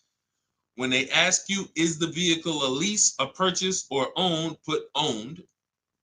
and then you want to see what is the market value of my vehicle, what are those offers, and what is my payoff. Can I break even, or can I make a little money selling this? A couple years ago, we had people making lots of money when cars were worth $7,000 to $12,000 more. But there's still people who are selling their leases, getting $1,500, $2,500, $3,000. Not always. It's no guarantee. But we never return a lease without checking for equity, because if there's $2,000 there, the dealer is going to keep it, and it's theirs. So this is our look like they have a lease in process that they want you to do as a customer. You can call for an inspection. That's their lease in process. In Cars from Home, we have a lease in process. It's called an equity assessment. So you want to see, yes, I'm below my miles. Is there a way that I can potentially pick up some money? Now, there's two types of equity assessments. There's a third-party restricted equity assessment, and there's a non-third-party restricted. It depends on who the lease is with. If the lease is with a company that doesn't have a third-party restriction, then you can just sell it direct to the highest bidder. If there's a lease that has a third-party restriction, then what we're going to do is there's an extra step involved, because we're not going to sell to those companies. We're going to sell to a local dealer. But we're using those 6 offers to evaluate if we even have equity. If you run those offers and you're like, hey, it looks like I got $3,000 to $4,000 or $5,000 of equity, but I have a third-party restriction, then we're going to call a local dealer. I have a script in my book. I'll walk you through who to talk to in a dealership, how to talk to the used car manager. You're going to get your 3 to 5 offers, and you sell to the dealership to get your equity. So either way, we get our equity if we have it, but we do not return a lease without ever doing an equity assessment. Go ahead, Dolan. This is good. If you're getting value out of this, type $signs. Let me know, chat. You're getting value out of what we're doing. I can't listen, Dolan. I can't get to. I'm trying to log in. It's not showing me as live on Instagram. I don't know why. I was trying to come in from a viewer perspective and see. Normally Instagram, I'd be shouting you guys out a lot more, but I cannot. I'm just having trouble getting to you. So on the next stream, we'll make sure you're here. But you guys can see if you type your questions, we bring them in. Shopping for a lease deal on a BMW X3 or Audi Q5. Credit score is 750. What's a good lease deal? We don't know. What you want to do when you estimate, first thing we do to even see if is this a vehicle we should even be looking at, is you take the MSRP, and we base a great deal. There's 3 types of leases: a steal, a great deal, and then it's time to chill. That's actually the verbiage that I use. Time to chill means, look, I like the vehicle, but next. Because what you have to understand about leasing, our system is going to make sure you find the dealer who is going to give you the biggest discount, because it's a numbers game. We have a system we call 25 to 5 for new cars and leases. We're going to connect with 25 dealers online from our house. Every car I get, I'm sitting right here, including the last one. Every car I get is from my living room or from my home office. So we're connecting with 25 dealers online to get at least 5 offers. We pick the best one. And then I have a calculator in my book and in our course where we put the offers in, and it tells you what to counter offer, because we never want to accept a deal without a counter offer. Now, once that's done, we know what the best deal is on that car. It's not going to be the same as the BMW. It's not going to be the same as the last vehicle or the Chevy. Every single vehicle has a different lease program. This is very important to understand. You cannot control the lease program. What is the lease program? The money factor, which is the interest rate from the bank, because you cannot use your own bank on the lease. The interest rate is let's stay on the interest rate. Dealers, the worst dealers, mark up the interest rate because you can't shop for it on your own. So they're going to do something we call padding the interest rate. Thanks for sharing, Jacqueline. I appreciate you. Shout out to the sharers. They're padding the interest rate. So they're going to leave themselves some negotiating room there. Then you have the residual value, and then you have any incentives, any rebates. Those three things make up a lease program, and we have no control over any of those things. Some are much more aggressive based on the fact the manufacturer wants to move the car. They'll put some big rebates on it. They'll put some different incentives on it. The interest rate is going to be low. And some manufacturers have certain cars where they're not going to do that. They might say, okay, for the Range Rover Autobiography, we are not going to do any incentives at all, whatever. That's the lease program. Again, nothing to do with the dealer who's going to be discounting the vehicle. Our system is to find the dealer who's going to say, all right, this is my offer. And you look and they're like, taking off a big amount of money compared to the other offers. That's why my two favorite words are multiple offers. That's how we guarantee we never have buyer's remorse. And that's how we guarantee we paid the lowest amount. So once you now see that there's no way I can control the lease program, now we understand that when let's go back to the three types of lease deals. A steal is a 1% lease. A 1% lease is, you look at a $40,000 vehicle, when you get your offers, it's $400 a month or less, no money down. The payment that we get is 1% of the total MSRP or less. I just got one on my Infiniti truck, $54,000. It was $499 with $1,200 out of pocket. Probably would have been, with first payment out of pocket. We always shop with first payment. We have templates for this, so you don't even have to worry about putting this together unless you want to do it on your own. Do it your way. That's fine. You can try to remember this. But in my book, and when we're shopping together, we have templates. You copy and paste this stuff, so you don't have to remember this. But the 1% lease is 1% of MSRP. I would say my lease on that Infiniti truck would have been, it's $499. It probably would have been about $512, $515 maybe, and it's a $54,000 truck. So it's less than 1% of the MSRP. That's what we call a steal. But you need a great lease program to get a steal. It's not just the fact the dealer took off $8,000. He would have took off $8,000 just by us, using our shopping system. But if he had a bad lease program, then it wouldn't have been $499. It would have been $690. Lease program is bad.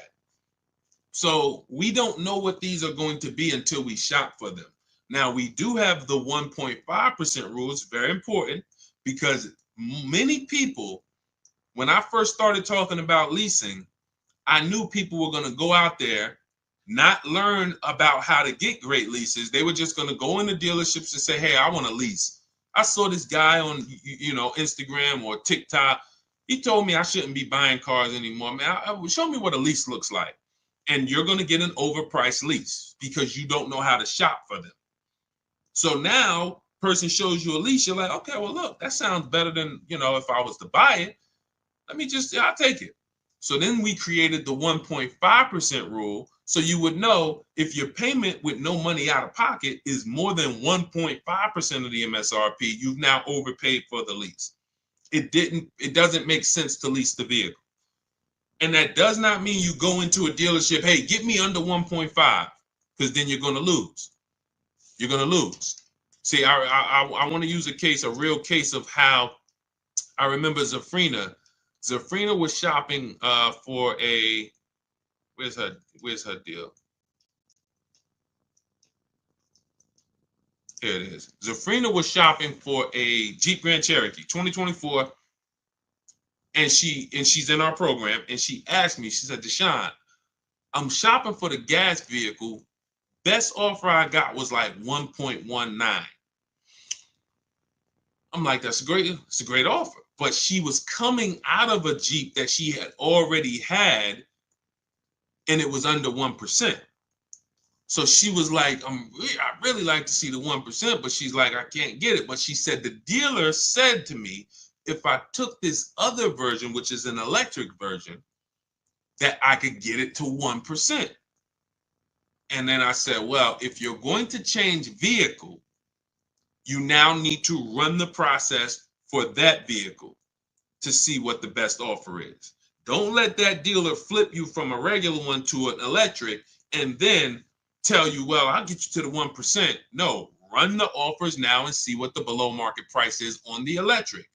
She did it. It didn't take her more than a day. She hit me back in our group and she said, look, I picked this up, end up getting a 0.88% lease, $579 a month, $66,000 vehicle. That is why we never go in telling people, hey, get me to 1%, get me to 1.2, get me to 1.5. No, that is the way to overpay. We sit at home, we get our offers, we work the system, and then we let the best deal reveal itself.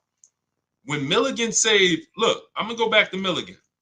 She got $27,000 off her Mercedes here. You guys can't see this on TikTok, but if you ever watch the replays on YouTube or on Facebook, you'll see $20,000. It's a $79,000 vehicle. She got $20,300 off from home using the Cars from Home system. She didn't know she was going to save $20,000. That's the thing. We get the questions a lot. How much should I look to save off this vehicle? We never know. We do the process. We take 2-3 days. We work the market, use our scripts, use our templates, and then we see what is the best deal on this vehicle. That's how everyone does it. That's how Kimberly did it to get $20,000 off her Maserati. You guys can see here, she bought a Maserati, got $20,000 off of it, brand new. I'm just taking the biggest discounts because I want you guys to know, Sean, when he got his F-150 Lightning, he saved over $20,000. But they didn't go in saying, I know I'm going to save $20,000. They didn't go in saying, oh, man, they just worked the process, budgeted for their vehicle. And when they saw, oh, shoot, I saved $20,000 off this thing. And it was just a pleasant surprise. You look at somebody like Tiffany. Tiffany got $6,500 off her Mazda. Where's Tiffany? She got $6,500 off her Mazda, 2024 CX-90. That was the below market deal for her. But she shopped the offer. She saw some dealers not discounting, some dealers taking off $2,000, some dealers taking off $3,000, $4,000, and then the winning dealer took off $65,000. That's the below market deal. That is the process. So there's no push button solution. There's no magic formula other than we work our process, our Cars from Home system. We let the market submit offers. We pick the below market offer if it's in our budget. That's it. And that number is going to vary based on the vehicle, based on the programs. All right? Listen, everything that we've been going over, including questions that we didn't get to, it's a lot of questions that no one asked. You didn't ask about negative equity. You didn't ask about high mileage driving. You didn't ask about getting loans. We have a system called the bank bidding war to make banks and credit unions bid for our rate. So everything that we've discussed and things that no one asked yet is in my digital book, Cars from Home, 7 Steps to Saving Time, Money, and Avoiding Dealerships. You can get a copy as part of our welcome offer. It's normally $97. You can get a copy 75% off for 30 minutes, $24. Get to my TikTok bio, Instagram bio, YouTube comments, or the Facebook comments. We got a link there for you. And as long as you get there before 30 minutes, you got a copy for $24. It's everything we teach step by step to below market deals. That's a do-it-yourself master blueprint. Doesn't matter who you are, if you're an introvert, if you are, soft-spoken person, timid person, this is perfect because we don't talk. I'm never teaching you to go in and talk and negotiate with people who negotiate 3 times a day for a living. You can win by sitting at home and making these people compete for your business. That's our system. So get your copy for 75% off. You'll have everything we teach. Now, those of you who want to do it, Sean, can we shop together? We have a done with you program. You can go to those same links in the bios and in the comments, and you'll see a link that says shop with Deshaun. See if you qualify, and then we'll walk you through the entire process through video form. We have our Facebook community where you can ask questions and get support, and you're in a community with 1,600 people in our Facebook group alone, and we do coaching calls twice a month. So get in where you fit in. Does not matter. Just make sure you are using what we are talking about because corporate greed is out of control. No one cares when you overpay for a car but you and your family. No one cares. The dealer doesn't care. The government doesn't care. There's no lawyer who's going to say, oh, man, wow, you paid how much? Man, I'm going to help you get that money back. Nobody cares. So we make sure we arm ourselves with the right information so that we make sure when we shake our hand and drive off in that new car, we guarantee we didn't leave any money on the table. That's what I want for you. So God bless you. I will check back in soon. We'll be, see you on another stream, and keep unlearning and relearning.